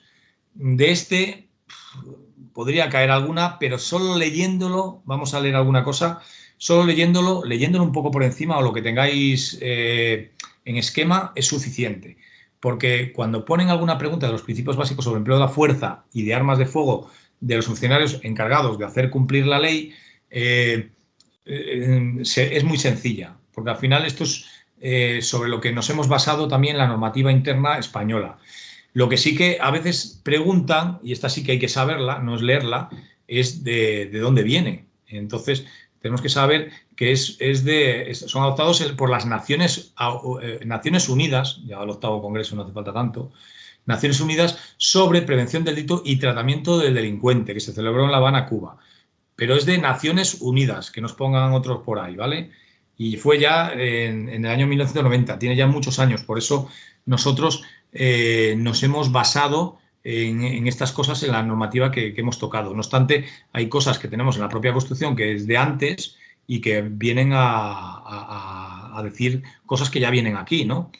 En un principio no hace falta, no suelen preguntar, esto es los considerandos, lo primero son los considerandos, un poco lo que es la exposición de motivos, leerla un poco, pero aquí lo que nos interesa es cuando empieza desde el 1, aquí, principios básicos que se enuncian a continuación. Estos son los principios básicos, que al final, como tales principios, al final lo que es una lectura. Dice, los gobiernos y los organismos encargados de hacer cumplir la ley adoptarán y aplicarán normas y representaciones sobre el empleo de la fuerza y armas de fuego contra personas por parte de funcionarios encargados de hacer cumplir la ley. O sea, aquí lo que busca es que los gobiernos, o sea, el Estado, y es lo que quiere y es lo que se va a referir todos estos principios al fin y al cabo, es un poco proteger al ciudadano de la posible represión que puedan tener en determinados países, porque aquí en España ya os digo que no, en determinados países por la potestad o el poder que pueda tener la policía, la fuerza y el cuerpo de seguridad, que aquí lo llaman fuerzas para hacer cumplir la ley o algo así, le llaman. Entonces, aquí lo que hacen, funcionarios encargados de hacer cumplir la ley, que son la fuerza y el cuerpo de seguridad. Entonces, aquí lo que buscan, al fin y al cabo, es que haya un control del gobierno del Estado hacia la policía general, Guardia Civil, Policía General, se refiere, ¿no? Y por eso cada gobierno, cada Estado va a poner, ¿no?, determinadas normas para que haya un control de los funcionarios para que no hagan lo que les dé la gana. Entonces, bueno, ir leyendo un poco, por ejemplo, los gobiernos y organismos, tal, también establecerán métodos lo más posible y dotarán a los funcionarios de armas, municiones, de modo que puedan hacer un uso diferenciado de la fuerza y de las armas de fuego. Por eso es el tema de que estén poniendo también, y hay problemas también con ello, de las pistolas estas eléctricas o cosas así. Porque hay veces que buscar, por eso dice, entre estas armas deberían figurar armas incapacitantes no letales, ahí está, para emplearlas cuando fuera apropiado y así no tener que utilizar otras más letales como es y que pueda ocasionar la muerte, ¿no? Por ejemplo, las pistolas. Aquí es donde entrarían, por ejemplo, las Laxer, las Taser, estas que llaman, ¿no? Las eléctricas. Sí. Pues, Una pregunta. dime. ¿Deontología, entonces, así como, digamos, artículo 1 de objeto de ley? No. Por decirlo de alguna manera, no. ¿De qué? O sea, porque yo pensaba que era a lo mejor comportamientos de la Guardia Civil o... Eso es el siguiente. El siguiente es donde vienen las conductas de la Guardia Civil. Que ya viene el artículo 1, el objeto. Esto es como algo más genérico, que viene dado por Naciones Unidas. ¿Vale? Vale. Esto, y es propiamente deontología, como el código deontológico más internacional, por decirlo de alguna De forma. comportamiento internacional, ¿no? Así De comportamiento. como... Y después ya tenemos la propia ley de fuerza y cuerpo de seguridad nuestra, es también un código deontológico, y la que vamos a ver después de esta, que es la de conducta, que aprobaron el año pasado. en 2022 y que alguna pregunta yo creo que va a caer. De aquí, bueno, pueden caer algo fácil, pero sobre todo la siguiente. Joder, espera un momento. Espera, que voy a un momento y os digo, ¿vale? Espera aquí un momento. No te preocupes. Oye, que no puedo ahora hablar. Oye, espera, no, que si no se ponga mamá. Que estoy acabando. Espera, toma, que se pone mamá. Venga. Es que no sé qué código, no puedo todavía hasta las 7. Bueno, ¿me escucháis? ¿Me escucháis? Sí, es que justo me estaba llamando de Estados Unidos la chica. Y, no pasa nada. Y digo, bueno, le he puesto a la madre con ella. Es que me estaba pidiendo sí, ¿no? Sí, es que hay me estaba pidiendo un código, pero bueno, ya después se lo doy, queda media hora ahora, a las 7, porque es que ha comprado un teléfono nuevo allí, porque ya lo tenía destrozado, y dice, nada, ya lo compro allí, que al final, bueno, sí, un poco más barato, sí, pero bueno, que tampoco sí, están... allí son 100 euros más baratos, más o menos. Sí, los iPhone... A cambio en dólares, pero... Sí, los iPhone un poco más baratos, sí que ha cogido un iPhone, pero vamos que... No, los iPhones son mucho más baratos que aquí, según... No, sí, no lo sé, pero... Algo más barato. Miré yo, creo. eran bastante más baratos. Un iPhone de aquí que cuesta 600 euros, allí te cuesta 400 dólares. Sí, yo creo que es lo que le ha costado. Los baratos, por ejemplo, los gama baja, los altos no lo sé. Ese es el que ha cogido, que le ha costado por ahí, sí, 400, así. Y y bueno, ya tenía la SIM y todo, y no sé qué le está pidiendo un código, me ha puesto ahí y digo, bueno, ya la contestaré después. Y como no la contesto, yo creo que por eso me ha llamado. Por WhatsApp, pero bueno, ya se lo he pasado y no pasa nada, no pasa nada. Ya digo, a las 7 después ya le busco yo el código ese y ya está. Vale. Sí, por media hora tampoco pasa nada. Que no para allí, madre mía, está le lleva a la familia para todos lados, o sea que no para. Bien. Eso está bien. Eso está guay. Y la escucho, madre mía, habla ya el triple mejor que yo, pero 1000 veces. Sí. Buenos días. Joder. Es que cuando se aprende, realmente se aprende mucho otro idioma cuando vas a ese país a vivir, aunque sea un mes, con un mesecito. Sí, lleva 2 semanas. Y estoy hablando con ella por WhatsApp y de repente viene el padre de allí, el de la host family, o la hermana o no sé qué, y espera, y se pone a hablar con ella, le digo, y cambia de español a inglés que tú no veas, digo, pero bueno, pero sí. Sí, les estoy escuchando yo, porque me dejan stand-by ahí, ¿no? Y les estoy escuchando hablar, y digo, madre mía, pero si no me entero yo. O sea, y ella, ya, digo, ¿cómo que ya? ¿Pero qué ha dicho? Sí. Dice, no, me ha dicho que no sé qué, que no sé cuánto, pero a todo eso lo ha dicho. Digo, madre mía. Joder. Bueno, pues eso de cambiar de un idioma para otro ahí rápido. Alucinado me tiene alucinado. O sea, es que exactamente está hablando así conmigo y de repente empieza a hablar en inglés. Y digo, oye, no, espera, que estoy hablando con Neil o con no sé qué. Y sigue hablando.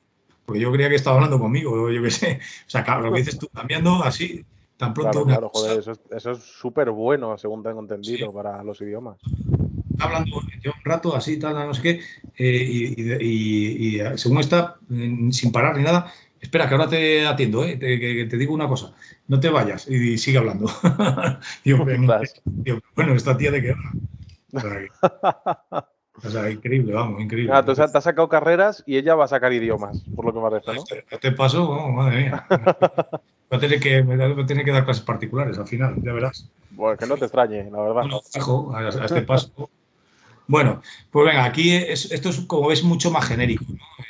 Métodos, lo más sentido posible. Leerlo porque al final es como muy buenismo, ¿no? El buenismo de buscar que la policía sepa controlarse, que la policía está, hombre, como tiene que ser también, ¿no?, al servicio del ciudadano, etcétera, ¿no? Pues se hará una cuidadosa evaluación de la fabricación y distribución incluso de las armas para evitar lesiones que pueda haber.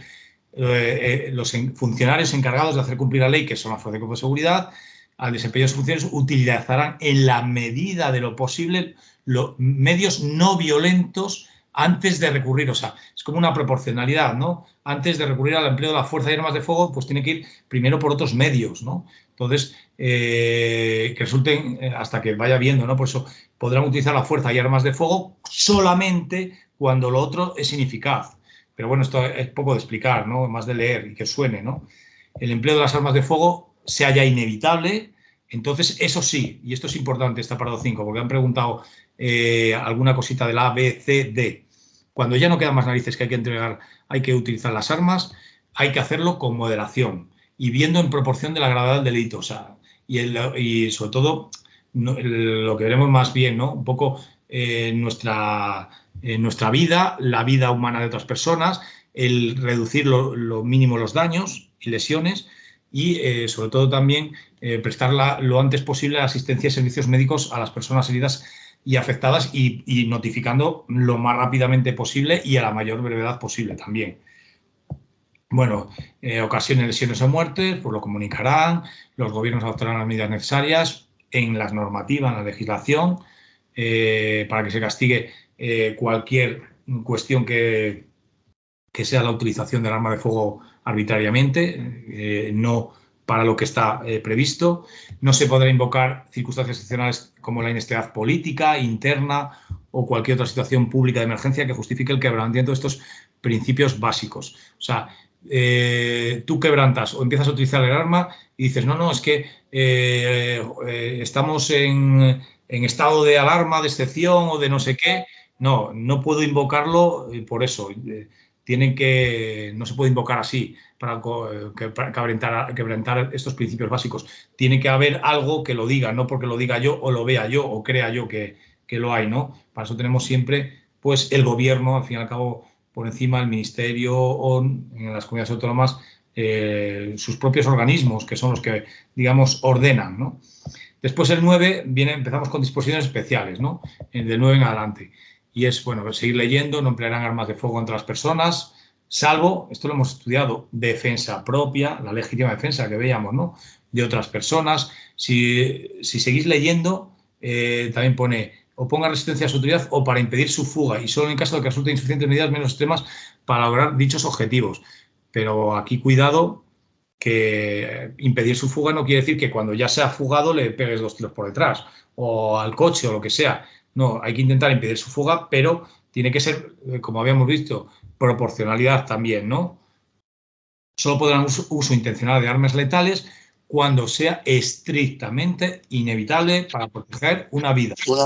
Una duda, Tomás, en esta última frase que hemos hablado. O sea, Sí. por ejemplo, si vemos que se va a escapar un fugitivo o un supuesto delincuente, si tú Sí. disparas a las ruedas, por ejemplo, a eso también estaría mal. O sea, no puedes. Estaría mal, ¿por qué? Te digo, porque por culpa de eso, lo más seguro que a lo mejor se choque, se empiece a dar vueltas y se mate. Entonces ya la has fastidiado. Si no le pasa nada, pues a lo mejor tema disciplinario, lo que sea. Pero como se mate, para ti tienes ya. ¿Por qué? O sea, que el tema de usar el arma es complicado, por lo que estoy viendo. Es complicado En porque defensa propia exactamente. o ¿Qué defensa pasa? de otros, no puedes usarla para otra cosa. Esa persona que ya se está fugando, que ya se ha ido con tu coche y ha saltado el control, ya no supone en verdad para ti ningún peligro. ¿Entiendes? Entonces, ¿qué pasa? Que hay otros medios. Tienes que avisar a otra patrulla, tienes que avisar a lo que sea, pero no disparar. Eso ha habido casos, ¿eh? Ha habido casos y vamos, que se ha ido, a lo mejor no ha ido a la cárcel porque le han caído 2 años o lo que sea y no le han echado a la Guardia Civil, pero que ha tenido dolores de cabeza y ha estado condenado, ¿eh? También. O sea que, y ha pagado indemnización, etcétera. Rollos, como veis. O sea, un lío de la leche. O sea, el arma es complicado, es complicadito. Por eso tiene que ser algo en defensa de tu vida, de la vida de los demás, etcétera. Cosas así. Solo si está en peligro tu vida o la de otros. Si no, el arma es decoración. Si te viene un tío corriendo con un cuchillo, primero tienes que intentar tirarle al suelo sin matarlo. Sí. Y disparar en sitios no vitales, como No vital. parte exterior de las piernas, Sí. o a lo mejor los brazos, pero como dispares con los brazos le vas a dar en el pecho seguro. Sí, o sea, sí. y ya si cuando le veas muy cerca ya que puede llegar, ahí es el único momento que hay donde pilles, y donde pilles puede ser el pecho. Ahí sí que te va a doler la cabeza, pero sí que por la cercanía se sabe, por el disparo, se sabe por el orificio de entrada y demás, se sabe a qué distancia más o menos estaba. Y entonces, si se ve perfectamente que la distancia era mínima ya, o de 2 metros o lo que sea, ahí podría justificar el peligro contra tu vida. Por ejemplo, tampoco no sería también que le vacíes todo el cargador en el pecho o que le pegues un solo disparo en el corazón justo o entre las cejas. Sí, bueno, es que eso ya ahí... Bueno, pero... tengo entendido que hay policías que en situaciones de estrés, de tiroteo o lo que sea, han vaciado el cargador de la pistola y no se han dado ni cuenta. Sí, no, pasa, pero es que el problema... Es el problema es que tú eres claro. experto supuestamente en armas, aunque no lo seas. Claro. ¿Sí me entiendes? Entonces, sí. Entonces uno de los problemas. Y entonces ahí te van a exigir como tal experto. Entonces, el vaciar un cargador puede tener también sus problemáticas por no saber controlarte. Por eso te digo que dolores de cabeza vas a tener al final. O sea, en cualquier cosa. Es una pena, pero están las leyes así en ese sentido. Bueno, leer el 10, después en el 11, normas y reglamentos sobre el empleo de las armas de fuego por las fuerzas deben contener las directrices siguientes. O sea, que las normas que se redacten y que estudiamos desde la academia, tienen que fijarse en estas cosas que estamos diciendo y que tienen que ver con desde alfa a fósforo, ¿no? A especificar las circunstancias en las que pueden estar autorizados a portar armas de fuego, lo que estamos diciendo, asegurar que las se utilicen solamente en circunstancias apropiadas, lo que hemos dicho, se prohíbe el empleo de armas de fuego y municiones que puedan provocar lesiones no deseadas, reglamenten el control, almacenamiento o toda distribución de armas de fuego, señalen los avisos de advertencia que deberán darse, alto, Guardia Civil, no sé qué, antes de empezar a disparar, cosas así, ¿no? Establezca un sistema de presentación de informes, siempre que los funcionarios hayan empleado las armas de fuego, tienen que informar de qué la han empleado y por qué la han empleado y cómo la han empleado. O sea, también se exigen unos informes. Y después ya nos pasamos ya a la actuación en caso de la policía, por decirlo de alguna forma, en caso de reuniones ilícitas. Y bueno, aquí ponen reuniones ilícitas cuando hay reuniones de personas y que no son legales, es lo que quiere decir, ¿no? Pero por eso pone, dado que todas las personas están autorizadas a participar en reuniones lícitas y pacíficas, lógicamente ahí no se puede intervenir. Donde se puede intervenir ya es en las reuniones que son ilícitas para dispersar la misma. Pero claro, al dispersar reuniones ilícitas, pero que no son violentas, estos funcionarios deben evitar, como no son violentas, el empleo de la fuerza. Y si no es posible, lo limitarán al mínimo imprescindible para que se disuelvan. Imaginaros de manifestaciones que hay y que son reuniones ilícitas. En verdad, si son reuniones de estas, o tú no lo haces de motus propio, o sea, aquí no lo pone, pero tú lo transmites a tus jefes, tu jefe al jefe de la comandancia, el jefe de la comandancia se lo dice a su delegado de gobierno, el delegado de gobierno también lo dice al gobierno y ya el delegado de gobierno es el que toma las riendas. El delegado de gobierno es el que manda las fuerzas de cuerpo de seguridad, o el delegado de gobierno si no hay su delegado, ¿no? O donde esté, ¿no? Pues su delegado de gobierno es el que manda y dice en qué momento, a ver, irme informando. No, pues no, decirles que se disuelvan, no digáis nada más, no hagáis nada más. Y dice, decirle que tú tienes que ir cumpliendo esas órdenes. Hasta que al final digan, imagínate que hay 200 personas, pues tú lo que haces es llamar al GRS y el GRS va a estar allí a la espera y ya toma el control el GRS. Y el GRS va a estar allí a la espera de lo que diga el delegado de gobierno, que es como hacíamos. Entonces dice, no, todavía no se disuelve, hay que intentar negociar.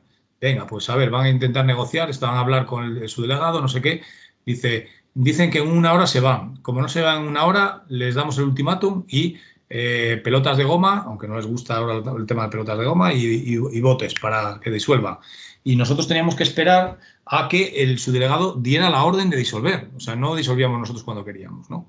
Entonces, bueno, esto va un poco en esa sensación también, pero que sepáis que lleva también, esto es muy genérico, es a nivel internacional, pero después hay unos procedimientos internos que hay que seguir, ¿no?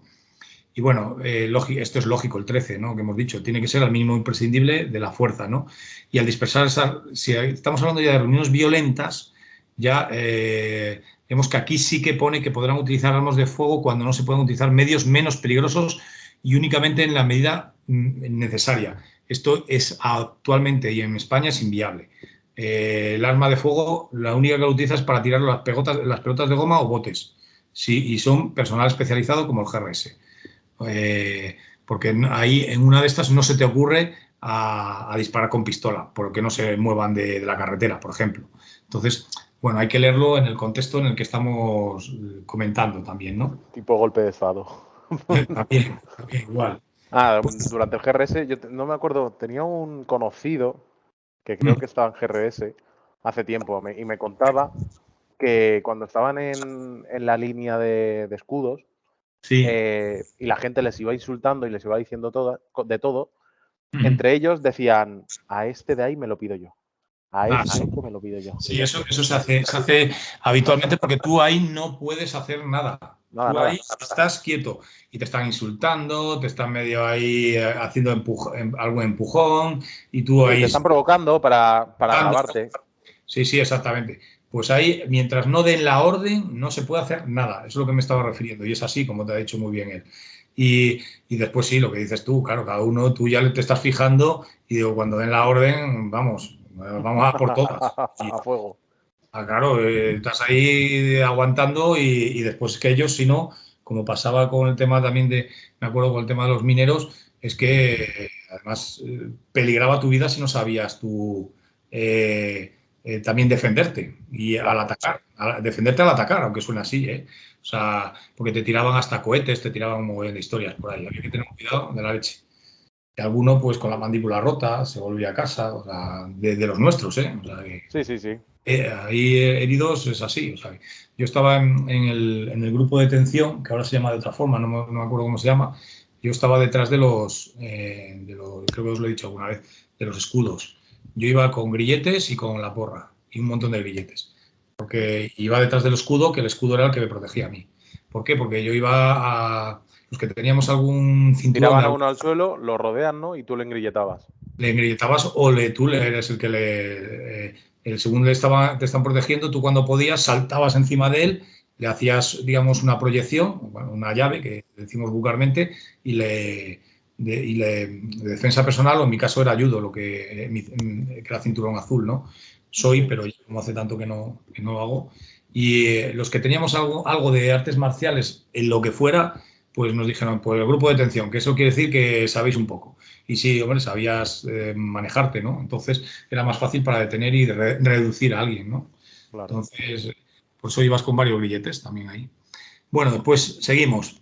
Principios procedentes se aplicarán sin perjuicio, bueno, hasta el final de obligaciones, de acuerdo a temas penitenciarios.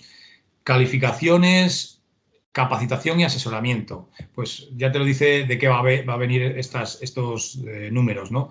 Lo que quiere decir es que al final lo que buscan es que los gobiernos, el Estado, en las oposiciones, en donde sea, se seleccionen mediante procedimientos adecuados con actitudes éticas, psicológicas, o sea, que no cojas a un killer de Guardia Civil. Tú tienes que coger a alguien que esté asentado, ¿no? En la oposición y en las entrevistas, es lo que quiere decir un poco esto, ¿no? O sea, no que tenga una de la cabeza, no un legionario, por ejemplo. Exactamente. Bueno, tenemos muchos legionarios, pero bueno, no están grillados. Hay gente buena, ¿eh? ¿No creas? No, hombre, ya es normal. Hay gente buena. Es el pique que tenemos dentro del ejército. Sí, lo sé, bueno, pero hay legías muy brillados. Sí, yo también tengo muchos compañeros también legías, pero por lo general están bastante zumbados. Sí, pero esos casi en la de psicología se les pilla rápido. Dice, este no lo podemos coger porque... Sí, sé de alguno que lo ha intentado varias veces. Por eso te lo digo, es que se les ve rápido. Entonces, pero bueno, que hay otros legías buenos, ¿eh? Tenemos legías que se les ve un poco intensos, pero que tienen dentro de cabe cierto autocontrol, por lo menos. Lo han tenido que aprender. Sí, incluso bueno, tengo un compañero que fue legía y es capitán para comandante ahora, o sea que, tío, sí, ahí donde le ves, y fue legía el tío. Y hombre, sí que la verdad que muy bien tampoco anda, pero algo, yo lo que le digo, tara le ha quedado, o sea que ahí donde le ves, pero después el tío es máquina, ¿eh? Y es muy estudioso y bueno, tiene la tara esa de legía, o sea, tiene detalles que le salen, es que le salen. Sí, ¿verdad? No, es que el ejército marca demasiado, yo creo. Sí, ya te digo que salen, pero salen. Para que después, bueno, ha salido el tío, sí, mira, ya casi comandante, o sea que... Bueno, pues, y dentro de guardia, claro. Venga, pues vamos a seguir también. Encargado de hacer cumplir la ley, procurar todos los funcionarios de hacer cumplir que reciban capacitación. Primero, los gobiernos, el Estado, en esas cuestiones, tienen que buscar actitudes éticas, psicológicas, físicas para una capacitación profesional continua y completa, Y después esta capacitación se le tiene que dar, lógicamente, pues en las academias, pero bueno, tiene que haber una capacitación para que tengan con normas de evaluación adecuadas, los exámenes, etcétera, ¿no? Y que los funcionarios que deban portar armas de fuego deban estar autorizados para hacerlo y con una especialización, por decirlo de alguna forma. Por eso, al final, todos los guardias, todos los policías, somos expertos. Por eso, aunque peguemos 2 tiros, nada más, pero supuestamente ya te han dado la capacitación necesaria, ¿no? Aunque al final no, tendría que ser mucho mayor, ¿no? Y la capacitación de los funcionarios encargados tal, gobiernos, etcétera, ¿ves? Especial atención ¿a qué? Pues a cuestiones de ética policial y derechos humanos. Ética policial y derechos humanos es lo que hay que especial atención. ¿Por qué? Porque servimos a la sociedad, ¿no? En ese sentido. Especialmente en el proceso de indagación, o sea, investigación, de cuando tienes que emplear la fuerza o lo que se dice también las técnicas de persuasión, etcétera, en general todo. Y bueno, proporcionar orientación a los funcionarios para cómo tienen que emplear la fuerza también. Y después, procedimientos y presentación de informes y recursos. Pues aquí un poco que los gobiernos tienen que tener formas para que los ciudadanos puedan quejarse, recurrir, etcétera, hacia la policía. Es lo que viene a decir esto que estamos diciendo. Por eso el 22 más o menos pues dice procedimientos eficaces para presentación de informes y recursos. El 23 también tendrán acceso a un proceso independiente, incluido un proceso judicial. ¿Qué quiere decir? Que aquellas personas, aquellos ciudadanos que hayan utilizado, que vean que han utilizado mal las fuerzas de cuerpo de seguridad, la fuerza o lo que sea, tienen derecho a un proceso independiente, de tal forma que puedan quejarse, que puedan recurrir, que puedan ir a un procedimiento denunciando a ese policía, etcétera, ¿no? Incluso en caso de muerte también, en este caso los herederos, ¿no? Bueno, un poco ahí se refiere un poco todo esto, como veis, a procedimiento, quejas, leerlo un poco porque más o menos es lo que se refiere, ¿no? A ver si hay algo aquí. Tuvieron una oportunidad razonable de negarse, cumplirla, de acuerdo, también serán responsables. Bueno, aquí es normal que muchas veces el 26, por ejemplo, ¿no? Pero eso también, si lo leéis, es de lógica, ¿no? Que no se puede, eso de la obediencia debida. O sea, si hay alguien que te ordena, tú puedes decir algo que es ilegal, no tienes que cumplirlo, porque si no vas a caer tú y va a caer él también, claro, porque está dando una orden ilegal, es lo que está diciendo.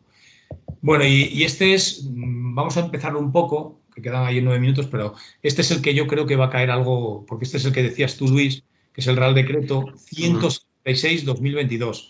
Acordaros por si acaso, 176-2022 de 4 de marzo, porque es el código de conducta, es el código deontológico un poco, del personal de la Guardia Civil. Dicen que este es el que sustituye, si leéis un poco también la exposición de motivos, a la cartilla de Guardia Civil. Viene un poco a actualizar esa cartilla, que está ya un poco, pero que está muy bien. Una duda, Tomás. Sí. Mira, es que esto es una duda personal, imagino. Bueno, lo de todo esto de que, digamos, de la supresión del empleo del arma, por lo que yo veo, tiene que ver un poco, porque ayer que estuvimos viendo con Carlos la segunda parte de historia de la Guardia Civil, sí, mira, aquí tiene que ver un poco por el miedo al gobierno de que ocurra como ocurrió en lo de las batallas estas de los mineros, en lo de Cádiz y todo esto, ¿no? Que al final la gente como que se rebeló un poco contra la Guardia Civil y era eso, pues eso, como una especie de guerra civil entre policías y los civiles, por así decirlo. Sí. Viene un poco a controlar eso también, eso está claro, y después el controlar también el día a día con el ciudadano, que muchas veces no paguen justos por pecadores, a lo mejor porque estés, digamos, persiguiendo a delincuentes y después por culpa de unos paguen otros, no sé si me entiendes, y que digamos, por ejemplo, como en el franquismo, que llegaban a tener tal poder, aquí siempre estamos en los extremos, o todo, o como pasa ahora, que nada, un desastre. Pues, claro, o sea, yo lo que veo ahora es que, por ejemplo, tú como guardia civil primero tienes que recibir la hostia y luego ya poder defenderte, con perdón de la expresión. O sea, es un poco ilógico, ¿no? O sea, al final... Exactamente, ahora estamos en el otro extremo. Es que aquí los españoles somos así de extremos total, nada, no nos vale los medios. Y entonces, ¿qué pasa? Que ahora estamos en el extremo de que la policía, Guardia Civil, todos estamos vendidos por las normas que hay y por muchas veces el miedo que te da el actuar también, ¿no? Ya no por falta de formación también, sino el miedo que te da, que también las dos cosas, ¿no? ¿Qué pasa? Que por querer digamos, evitar lo que pasaba, por ejemplo, en la dictadura, en el franquismo, en el cual la Guardia Civil o la policía, un policía o un guardia era como un dios y, bueno, el ciudadano nada más que le veía salía corriendo, o sea, acojonado porque este me va a pegar dos leches, por no decir otras cosas, y encima sin comerlo ni beberlo, que eso es lo malo, porque eso no está bien tampoco, lógicamente. Claro.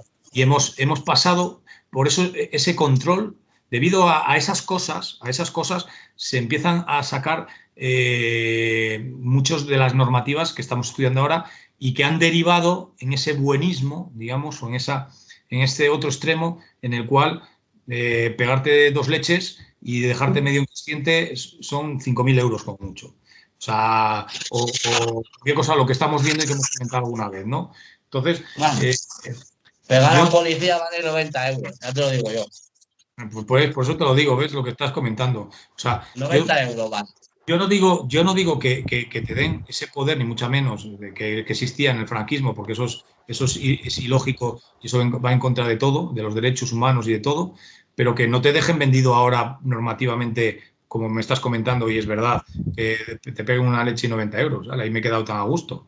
O sea que han perdido ya el respeto total. Yo no digo ese respeto que era miedo, pero por lo menos un respeto de que sepas que, vale, no te va a hacer nada si no haces nada, pero como tú hagas algo, se le cae el pelo. O sea, claro, se le es a lo que voy, o sea. es que ese es el Que, problema. a ver, antes el monopolio de la violencia únicamente lo tenía la Guardia Civil. O la policía, los cuerpos Sí, pero policiales o fuerzas y cuerpos de seguridad. Y Tenía a un día de monopolio. hoy está totalmente democratizado. Exactamente, pues es un poco Entonces, Eso es. los problemas. Muy bien dicho, eso es. Estamos en extremos. Ese sí. era un extremo que estabas diciendo Luis y ahora estamos en el otro. Ese es el problema que tenemos.